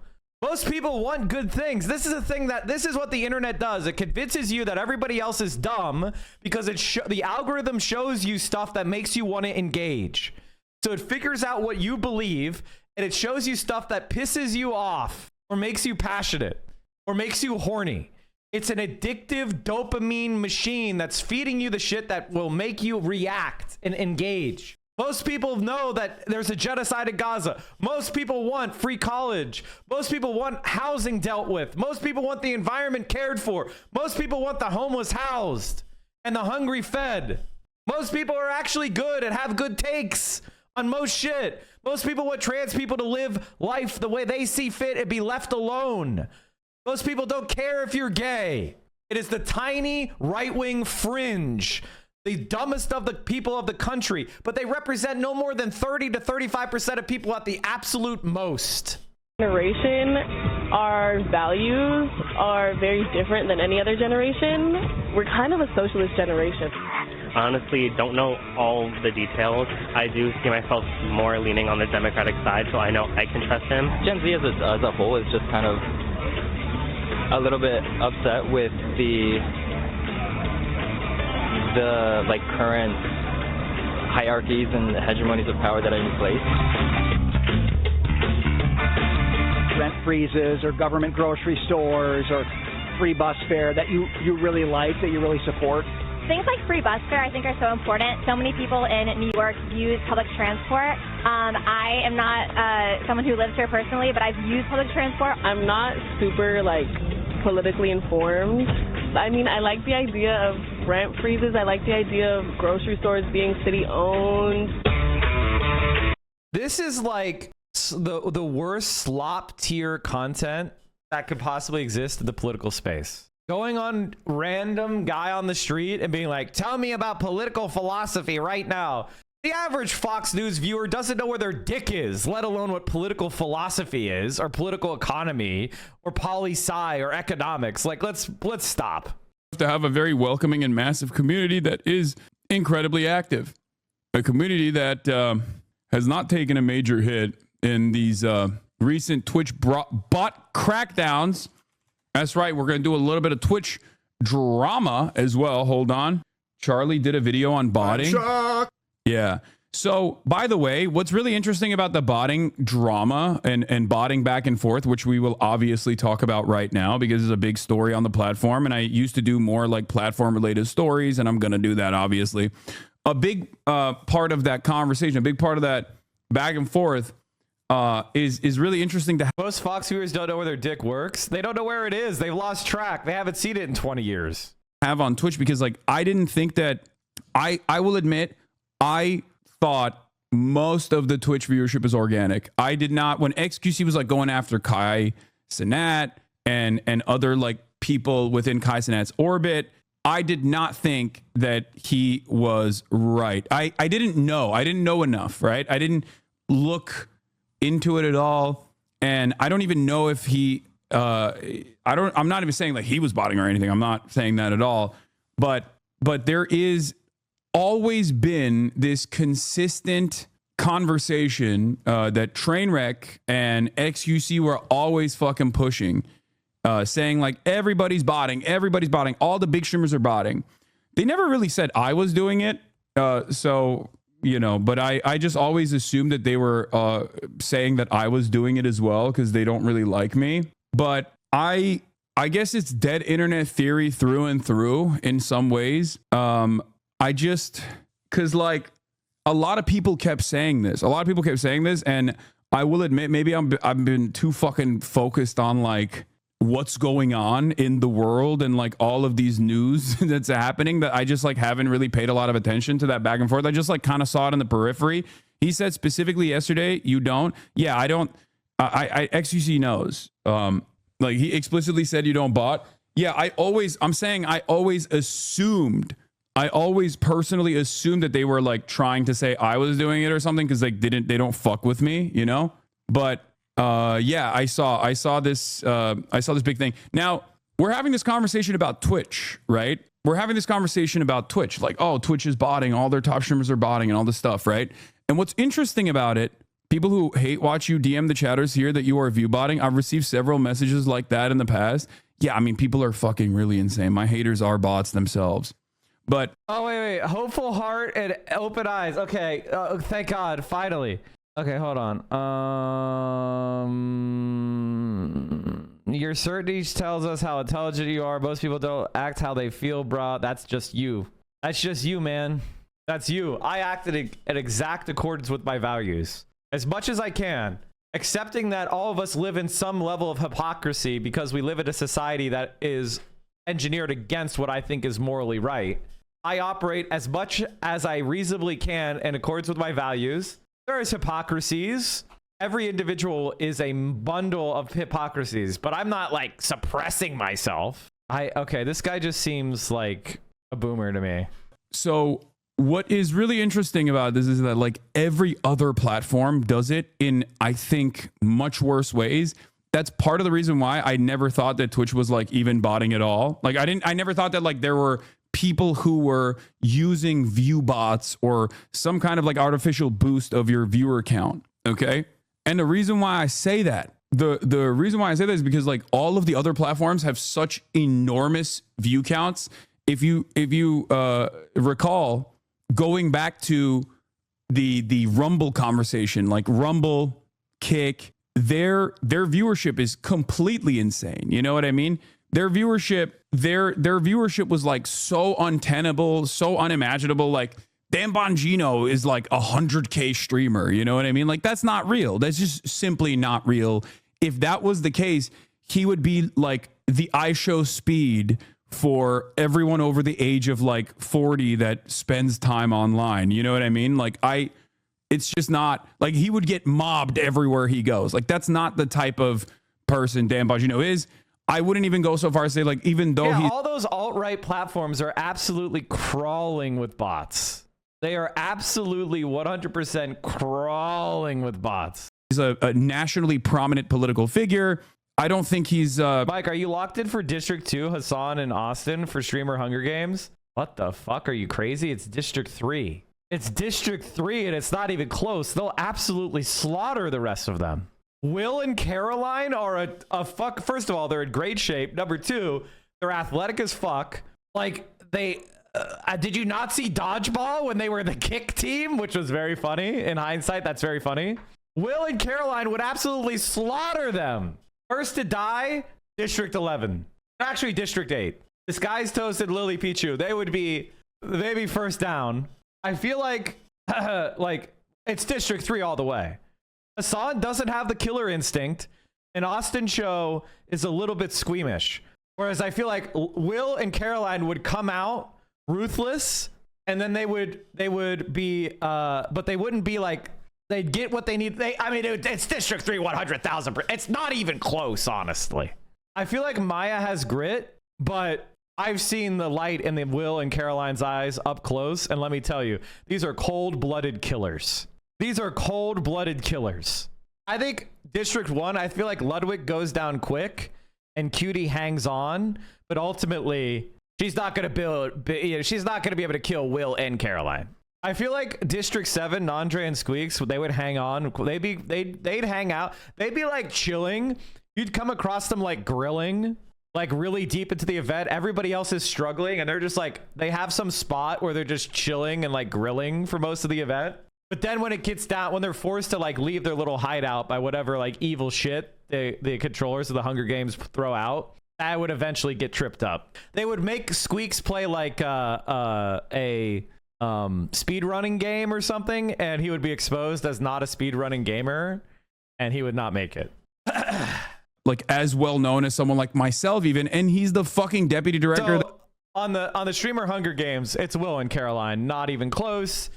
No one else comes close. Honestly, I think they might leave unscathed. Like, I feel like they would be so clean that it would be like embarrassing, honestly. Like maybe they'd both get one aesthetic, like nice long scratch on their faces. So they have like matching scars.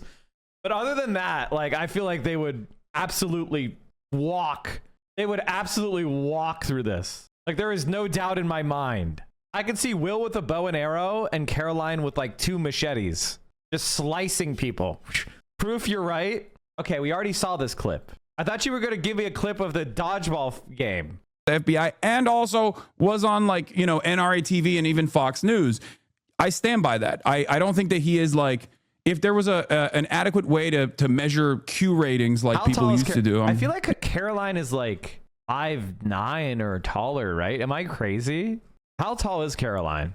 I think she's tall. I think she's pretty tall. You know, aging myself here. That's like a thing that people used to do, like a Q rating, a Q score, to figure out like how famous someone is. Like, I don't think Dan Bongino has more motion than I do in general.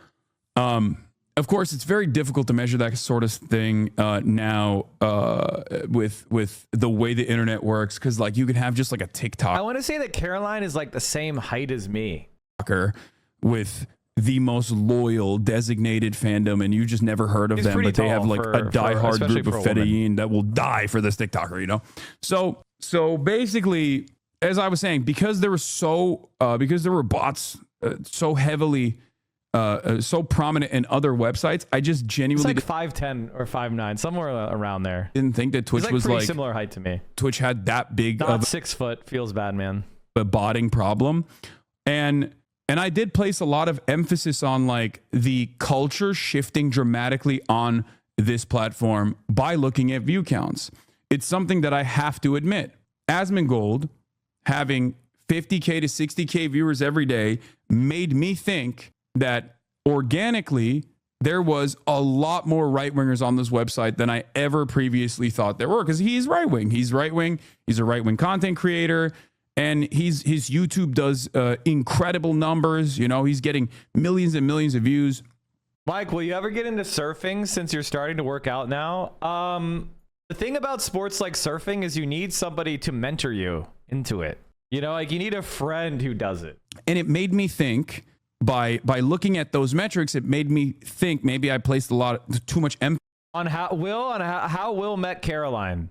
Yeah, so she's like the host, and she's like got the clipboard, and so I come up and she's like, "Will, good to see you," and I'm like, "Hi, Caroline, how you doing?" And this guy was like, "Hey, like I have a table," and she's like, "Just 1 second," and he's like, "Oh," and so I'm talking to her, and this dude is being so rude, and he steps over the rope, and he like pushes her, and she turned around and just clocked him and pushed him over the velvet rope. She was like, "Don't step over my rope, motherfucker." And I swear that was like the daydreamer I've been, and I just like her beating the shit out of this dude and like screaming at her. I was like, you probably got a little bit excited. Oh, I loved it. Oh my God. I loved it so much. That's crazy. I would pay to see it. If you you guys don't know Caroline, if you think that any other person is that's a streamer, Will and her would be like, if the shit hit the fan, I'm joining the Will Caroline group if they let me. You know what I mean? Like if there is a community, like a zombie the apocalypse shit, I'm joining in their group. I'm bringing supplies and know-how. Emphasis on that. It made me think that a lot of these platforms are becoming more and more right-wing. But why not Hassan's? Who do you think Hassan's going to be in their group? What's that one scene? Well, there's this one movie where they're like on a shipwreck on a beach, and like the maid of the yacht like catches a bunch of octopus and cooks it, and she starts distributing it to everybody, and like she gives herself more, and everybody's like, "That's not fair. You're not distributing it equally." And she's like, "I caught it. I cooked it." Somebody find that clip. That's Caroline when shit hits the fan. She's the captain now. So actually, Michael gets to come back in. Their matching Hawaiian shirts are so cute. No. Oh my God! Caroline! That was the most amazing catch I have ever seen. She caught a diving catch. Michael is out. What? Caroline's insane. I have never seen it like that. Okay, we have to answer a question here. The ball, so actually Michael gets to come back in. Their matching Hawaiian shirts are so cute. No. Oh my God! Caroline! So for some reason, Will and Caroline were not invited to be the Twitch dodgeball people, so they went incognito as Team Kick and like won the whole fucking thing, which in hindsight, turns out that his viewer count actually was maybe a little boosted. And this isn't to say like he was doing it deliberately to himself. Okay.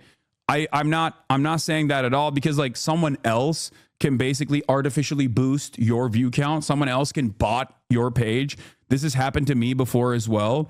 And for the past 2 days, Asmongold has had, around the same viewership that I have. And it seems like there was that additional, like he went from 40K to 50K, sometimes 60K to like 25 to 35K range that I've been at. So I think like once Twitch said that they were going to crack down on the bots, all of a sudden a bunch of people saw big cuts in their viewership. XQC reports. I'm by the way, Chad, I'm working on some analysis, some people that are doing analysis on botting on Twitch. And when some of these bot networks come back online with their alternative methods in the next few days, we're going to try to expose them as botters, and hopefully we can get them banned. This is what I wanted. Like making this really delicious octopus with herbs and lime juice. One for me, one for you, one for me, one for you, one for me, one for you, one for me, one for you, by me, one for you, me, for you, me, for you. What's that? It's my No, the big pile there. What's that? Mine. It's mine. All of this? Yes. What? No. Why do you get so much food? I caught the fish. I made the fire. I cooked. I did all the work. And everybody got something. No, we all worked. What did you do? We gathered all the wood for the fire. I moved the log. Yeah, this big log, it was over there, and we moved it over here. Not enough. No, maybe not enough, but we need to work together. They don't know how to do that. Exactly. And maybe that's why you should not be so lazy and dependent on me. No. Abigail, I think you're forgetting that you and I are employees of a big shipping company. Remember, in the end, I'm responsible for the safety of the guests. You'll have to do what I say. We work on a yacht. You are a toilet manager. You don't know how to handle this. What yacht? Where's the yacht? You know this, Abigail. I am a very rich man. When we get back, I can do good things for you. I can make your life easy and nice. When we get back? Yeah. When we get back, people looking for us. What do you think if we will stay here forever? What? You're funny. This is not how you were trained, Abigail. Please skip. Whoa. Come on, this is ridiculous. You're scaring people. Put the stick down. Hey. Who am I? Who are you? Who am I? You're the toilet man. No. In the yacht, toilet manager here. Captain. Who am I? You're the captain. Who am I? Captain. Very good. Cutie pie? Captain. Who am I? Captain. Who am I? Captain. Who am I? Who am I? Who am I? Shouldn't have given her it. She didn't acknowledge her captain status. In the yacht, cleaning lady here, captain. Okay?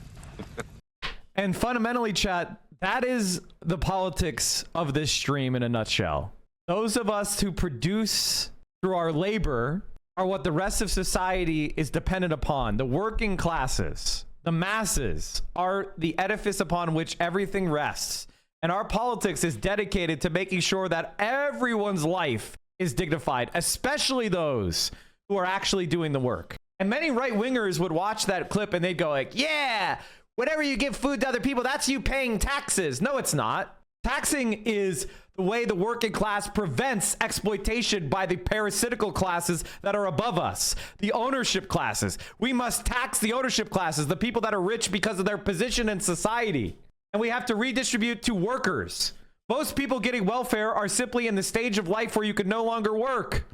They're either children and they're not old enough to work yet.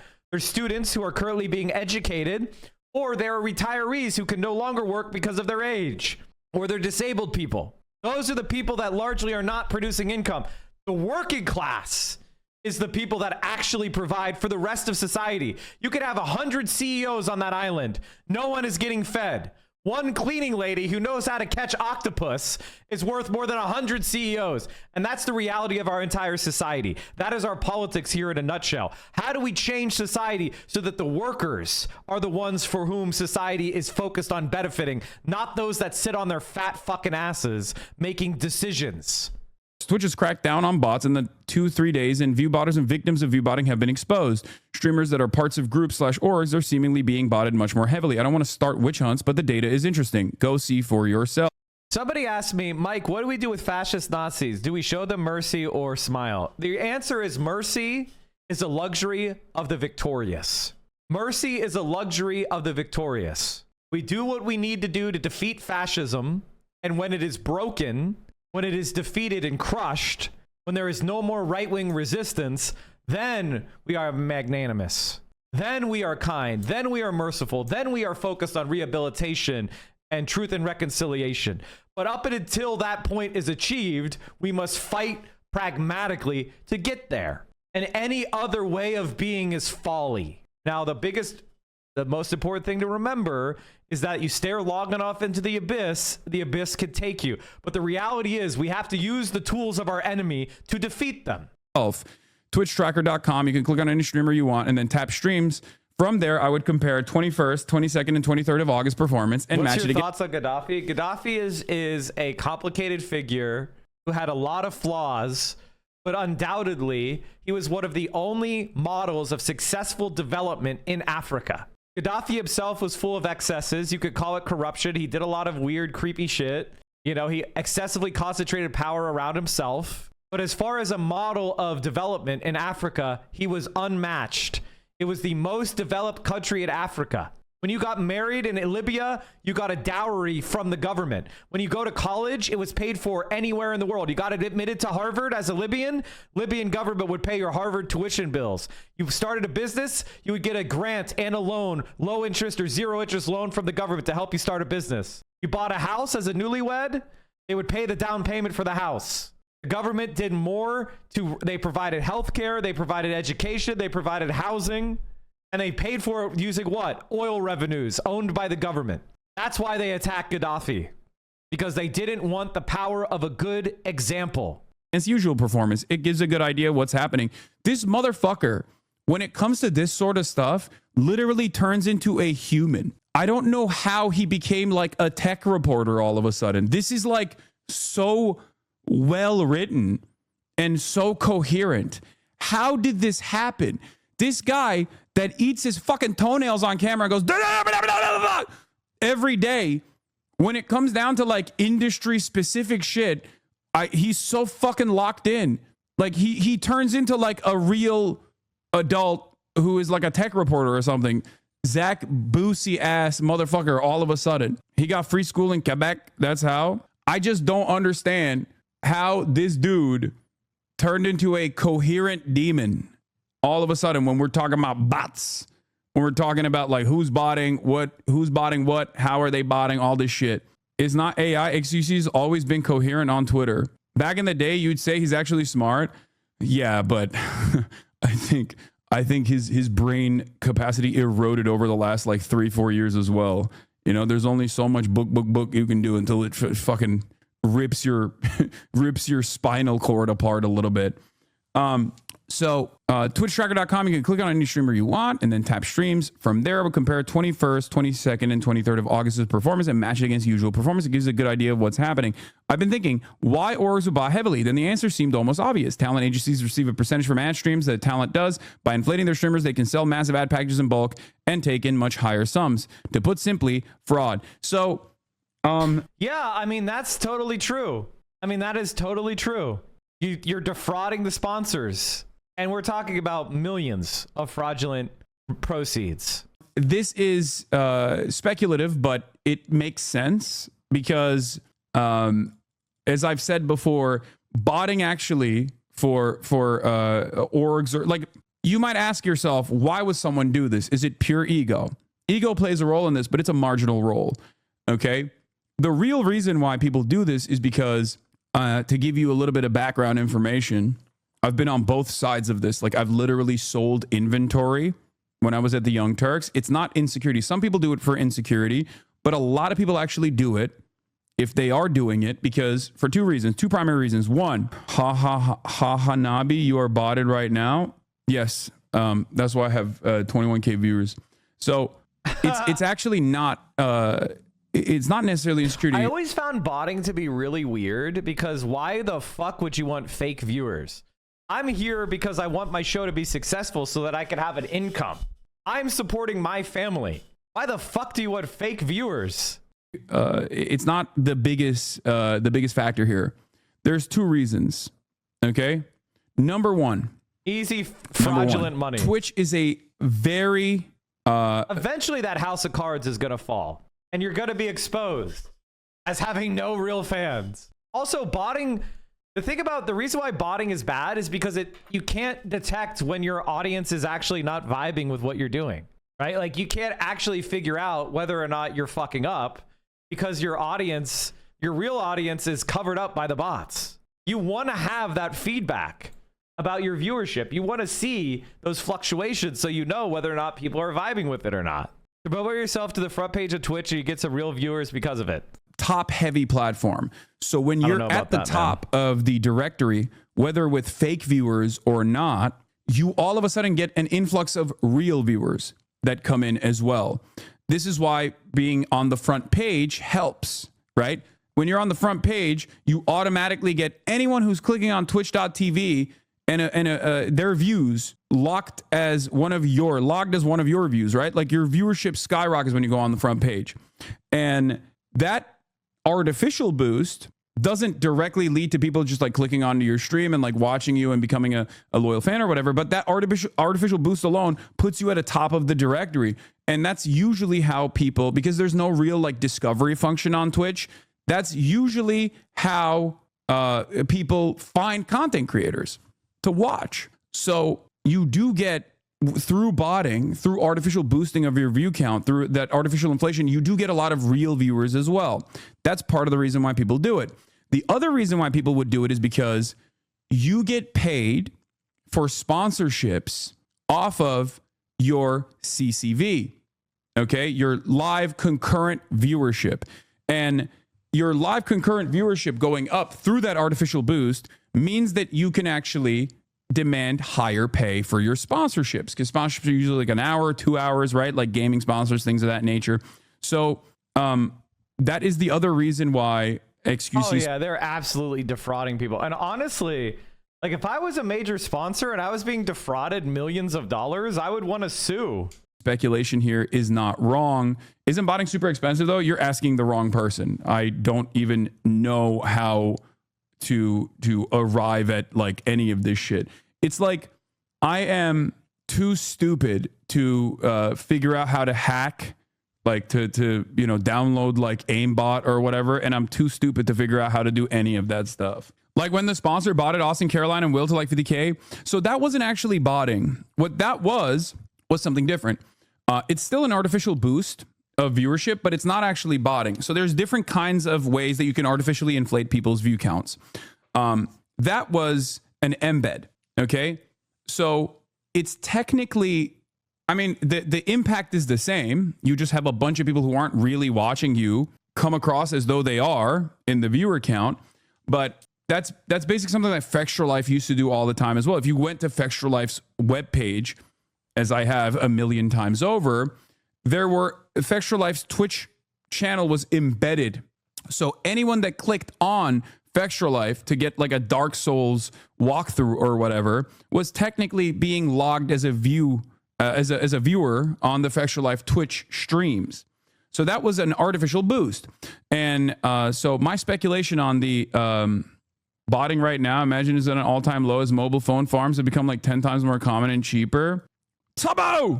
Yeah, so if you go on Fextra Life's Wikipedia, or the Fextra Life wikis, like you were technically a viewer of the Fextra Life live stream if they were live at the time. And so that's another way to artificially boost viewership, right? Those are different ways that you can do this.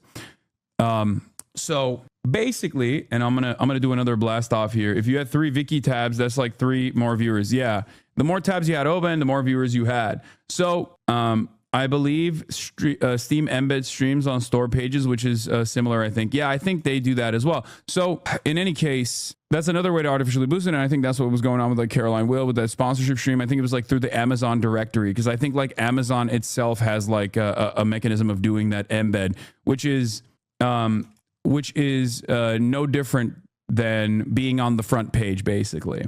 The front page viewership boost is similar to an embed. Okay, that's the best way to explain it.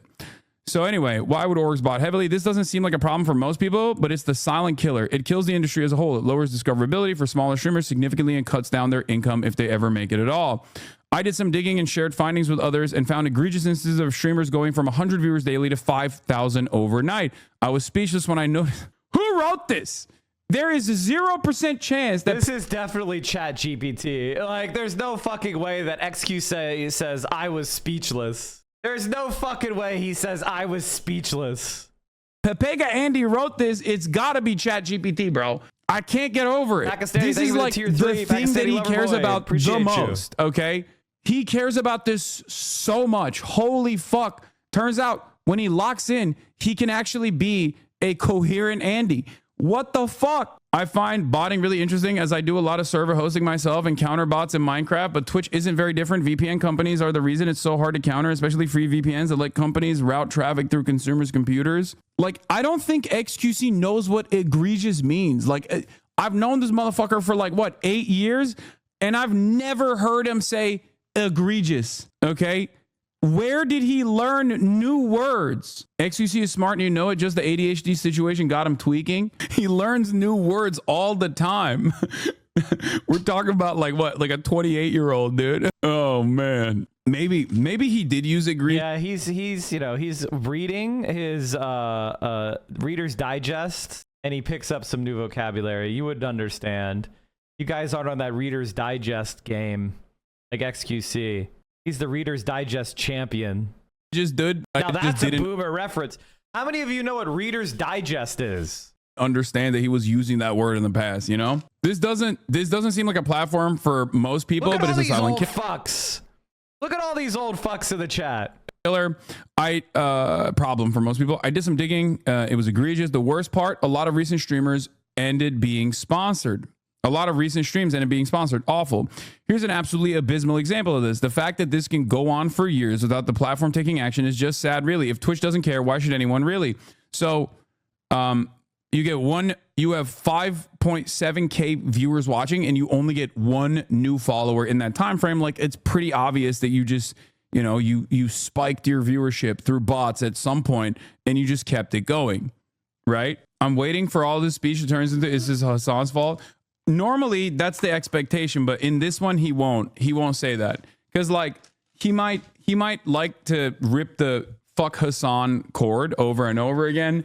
But the reality is, this is one issue where he knows, like, I don't even know how to do any of this shit. And he knows that I've never done it. So, like, but it is interesting. I personally don't break any rules like this because I don't want to give people any excuse to get me deplatformed.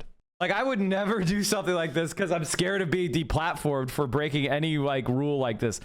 I want, if they're going to deplatform me, it's going to be some political take I had. It's not going to be me breaking the rules by fucking botting. That, like, Twitch revealed that they were actually locking in on this stuff. And have you ever considered doing a census like Hassan does? I already know I have more women watching than Hassan. And people's view counts plummeted, you know? Also, the one of the methods of checking this, at least in the past, was like looking at active chatters. Because there are people who are watching all the time without actually logging on. So they're inactive, right? So right now there's 22,000 people that are watching me. This is normal. If you look at my viewership, I'm a older. I have content that like is specifically for an older audience, as opposed to the rest of the platform. On the weekends, I take a 10K nosedive because I'm just not like heavily covering news. There's not a lot of investment in something that's going on. But if you look at it, I have 22,000 people watching and 19,553 chatters. Now, I don't know. I've heard that people can even like fake having chatters as well. Right now, I have 3,184 chatters.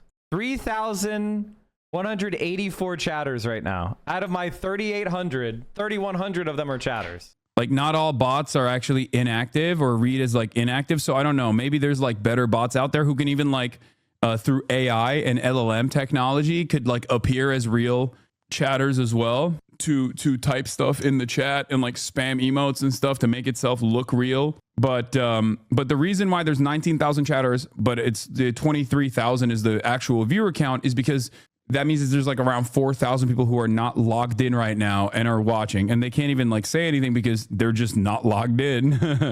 And if you look at that chat, that's pretty much the same ratio I have, right? So like Hassan having like around 30,000 viewers, 24,000 chatters. That's the same ratio of chatters to logged in people, both of us. So we have very few people that are not actually logged in watching us. Website, and that's normal. That's 85% logged in accounts, exactly. Anyway, but he's right. This is abysmal. This is pretty clearly, this is a pretty clear-cut sign of botting. A couple different things you can look at is like how many clips are taking place throughout your stream, how many new followers you're getting throughout a stream, how many, how much chatting is taking place throughout your stream. That's him looking at your stats and saying you don't bot. I don't think Hassan is padded that much. I'm not. I think Hassan's usually shit on that. That's pretty good. That's. If anything, it's actually better. Yeah. My ratio for active users. It's so funny how I have like literally 10% of Hassan's audience. I got the 10% most autistic, mean-spirited, vicious political Andes. I have the most like hyper political old heads. That's the mic streamers. The people that are like, be angrier, god damn it. And honestly, I love all of you. You're my favorite people on the planet. If you are choosing to watch Mike from PA for your political takes, you are fucking awesome. To viewership is higher than the average. If you recall, who was it? Like a while back, there were some people who were trying to claim. A while back, there were some people who were trying to claim that I was like botting or something. Who was it? It was like Yoxic or something. One of those like blue checkmark accounts that was like trying to fucking farm, and it was actually the exact opposite. Like it literally showed that my community had a much higher active viewership rate than any other streamer. Yours is pretty consistent. It makes sense for a news and political content streamer. Yeah, it's like Monday through Friday. Hey, Dat Boy, thanks for the prime. Or especially when like a big event I don't even need to watch this audio anymore because you do it for me. It's so true. Taking place, like a world changing. Okay, that being said, I am getting kind of bored of the bot conversation. I think we've covered it as much as I'm like, all right, I'm ready to talk more about politics now. I think we've done as much drama as I could fucking handle. I'm ready. I think I'm good for a minute. There's some more shit. So let's talk about the shit that I actually want to talk about, which is Israel is just openly committing violent genocide. This is probably one of the worst war crimes I've ever seen.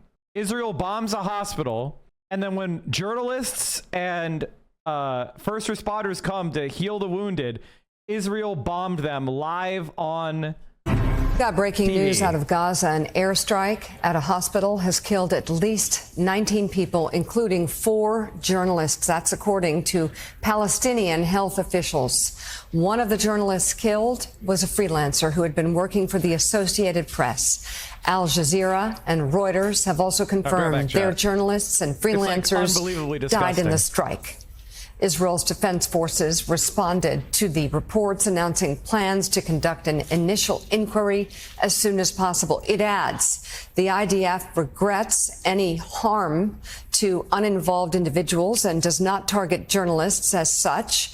The IDF acts to mitigate harm to uninvolved individuals as much as possible, while maintaining the safety of IDF troops. Jonathan, what more can you add to this? Yeah, so this is from Reuters just now, a few moments ago. It's a developing story. Things are still fluid, but Reuters also confirms that one of its journalists, a man named Hussam al-Masri, was killed in this strike, but adds this detail. There had been apparently an initial strike at the hospital at a hospital in Gaza. Journalists and rescue workers then responded to the scene to cover it, to help people, whatever, to check the damage, to see what's going on, and then a second strike came. So that's why these rescue workers and journalists were killed, because they were responding to a hospital. Israel hit it again. That's according to Reuters, which said they had a live stream on the hospital that, of course, then went dark when the strike hit. So for more, let's now bring in NBC News international correspondent Molly Hunter, who joins us live from Jerusalem. Molly, what more can you tell us? Jonathan, Mika, you guys have laid it out really well. So it happened around 10 a.m. this morning. And for context, to give our audience a lay of the land, Nasser Hospital is the largest, the only functioning hospital in the south.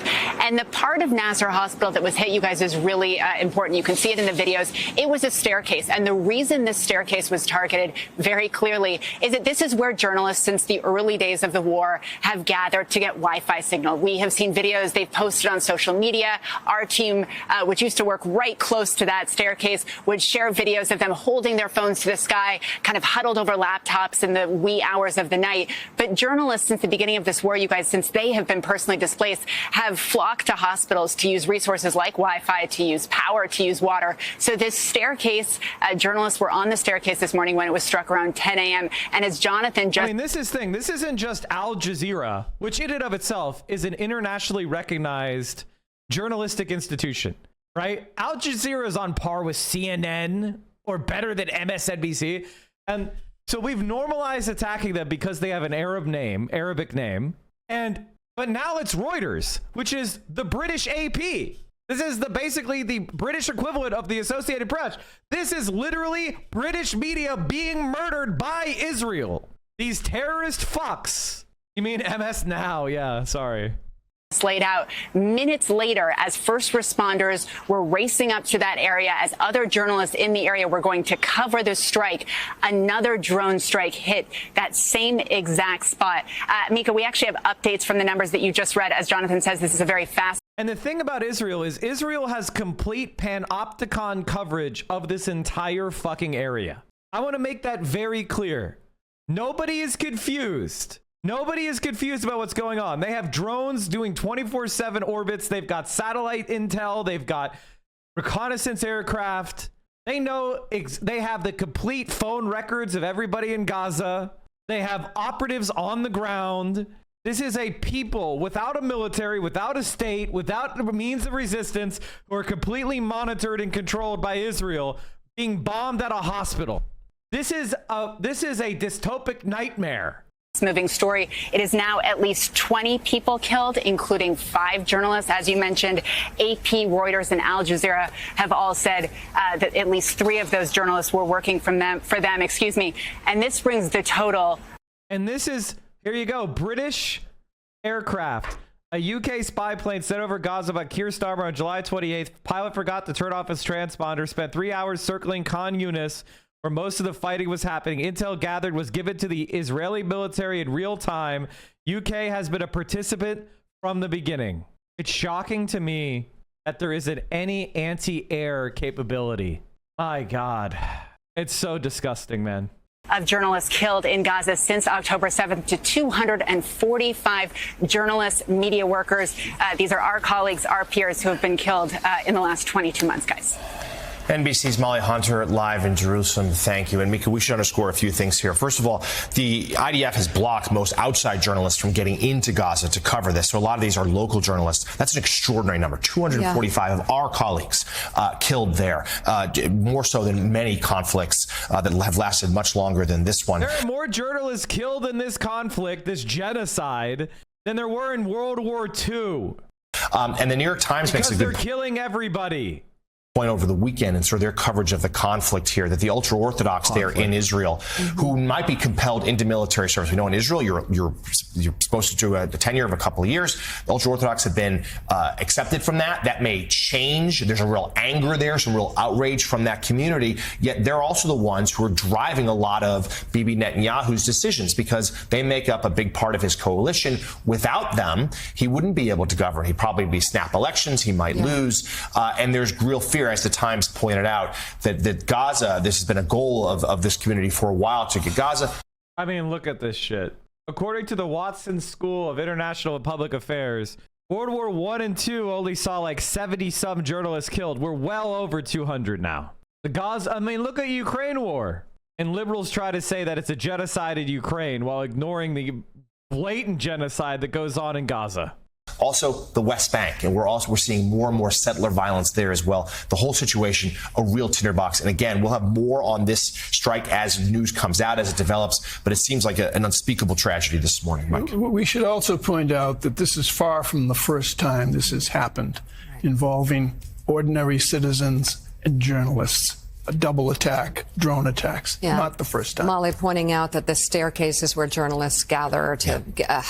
Okay, we'll be following this, and we'll bring you more information, including updated numbers. Molly just put the number of the death toll in this attack at 20. Coming up... Have you talked about Graham Plattner? I thought you, if you have, I'll watch back. Just what are your thoughts? I saw a picture of holding free power. Oh, I did on Friday, and he seems really exciting. He's an MR head. I'm an MR head. I'm going to try to get him on my stream. I'm going to send him a message. If it doesn't end up happening, it's no big deal, but he seems pretty exciting to me. I see absolutely no reason not to support him. It seems like he's saying all the right things. And he honestly reminds me of the Bernie Sanders 2016 campaign. So one of the things that I would say, like with the Bernie Sanders 2016 campaign, is that it was, I wouldn't say anti-woke. It just wasn't foregrounding kind of woke posturing. And the 2020 campaign is what happens when the Bernie Sanders campaign starts hiring a bunch of Elizabeth Warren campaigners and staffers, following all their advice, and becoming a lot less popular as a result. I think his campaign reminds me much more of the Bernie Sanders 2016 campaign than the Bernie Sanders' 2020 campaign. And he's legitimately what I've been talking about for a long time, which is a lot of these guys who are these kind of oyster farmer guys. These are the guys that used to be the heart and soul of the Democratic Party, of the trade union movement. And he's representing a populist leftism that is the only idea I've seen that can confront Trumpism directly where it hurts. And it seems like he's good on Palestine. It seems like he's good on economic issues. It seems like he's good on all of the issues, but his presentation style, he's like, well, he seems to be what we hoped Fetterman would be, except Fetterman was a rich kid poser, and he seems to be the real deal. And he self-identified as a Majority Report supporter. A Majority Report fan in the Senate? Let's fucking go. I'm looking forward to bringing the Fighting Oligarchy tour to Maine for a Labor Day rally with Troy Jackson and Graham for Maine, two working class candidates who believe in an economy that works for all, not just the billionaires. I hope you'll join us in Portland. Yo, this is fucking awesome. Speaking of which, chat, I just realized we are 4 hours into the stream, but I forgot to shill.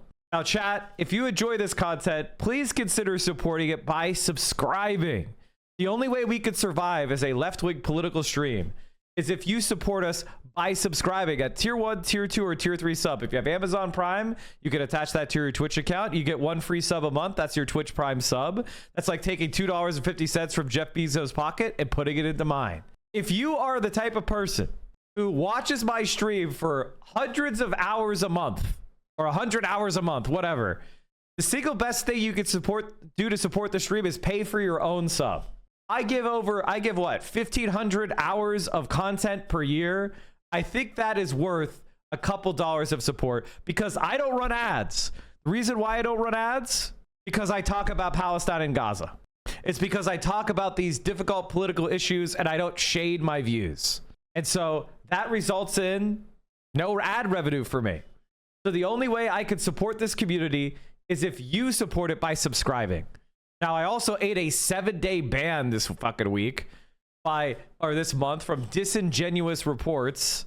And so I lost 7 days of work, forced off, suspended. So if you enjoy this content, please consider supporting it. It really does mean quite a lot. Sorry, I've been mostly listening on mobile the last year or so, and I refuse to give Google a cut. Great point, Dobbs Merck. You could go on your browser, even on your phone. If you go to the desktop site and subscribe, you can get it's a lot cheaper. And if you use Twitch on your computer and on your phone, I recommend that you subscribe and gift subs, not through your phone or the mobile app, but only through the desktop app or the desktop browser. Thank you guys so much for supporting the stream. We have No Such Tim. Thank you for the 5. Beppis, thank you for the 10. Ham and Fist, thank you for the 20. Jaeger Larson, thank you for the 5. Louver Chore, thank you for the 5. I really do appreciate all of you. It really does mean a lot. Thank you for supporting the stream. Let's get back to to covering these disgusting fucking terrorist attacks on the hospital. Graham Plattner working with the State Department of Afghanistan up until a couple years ago. I don't know, man. Seems a little suspicious to me, but I will give him a chance. My main reason why I like him is because he straight out says that the wars were a mistake. He straight out comes out and says the wars were a mistake. He doesn't try to be like, well, we made a mistake. We're just big dumb oafs. No, he's like, it's causing our problem. And the reality is, this is America. Like, people are involved in the military. People are involved in these organizations. If they come out and they have good takes against our imperialist foreign policy, which is exactly what he talked about on MR, I'm willing to give them the benefit of the doubt as long as they continue to support good policies. And when the choice is between Susan Collins, Donald Trump's fleshlight, or Donald Trump's puppet or ventriloquist dummy, or somebody who says the war in Afghanistan and Iraq were illegal imperialist projects that make America less safe, we should be spending billions of dollars abroad. Like, that's what's so disgusting about Susan Collins. Susan Collins pretends to be some sort of independent, moderate Republican, but every single time she's given the opportunity, she has been nothing but a ventriloquist dummy for Donald Trump. She's gone out there and voted for every single norm-breaking activity. And it's fucking disgusting. she has made herself into an inanimate object and puppet for Trump. And that, ladies and gentlemen, has to be called out. And only a robust left-wing candidate has a chance of winning.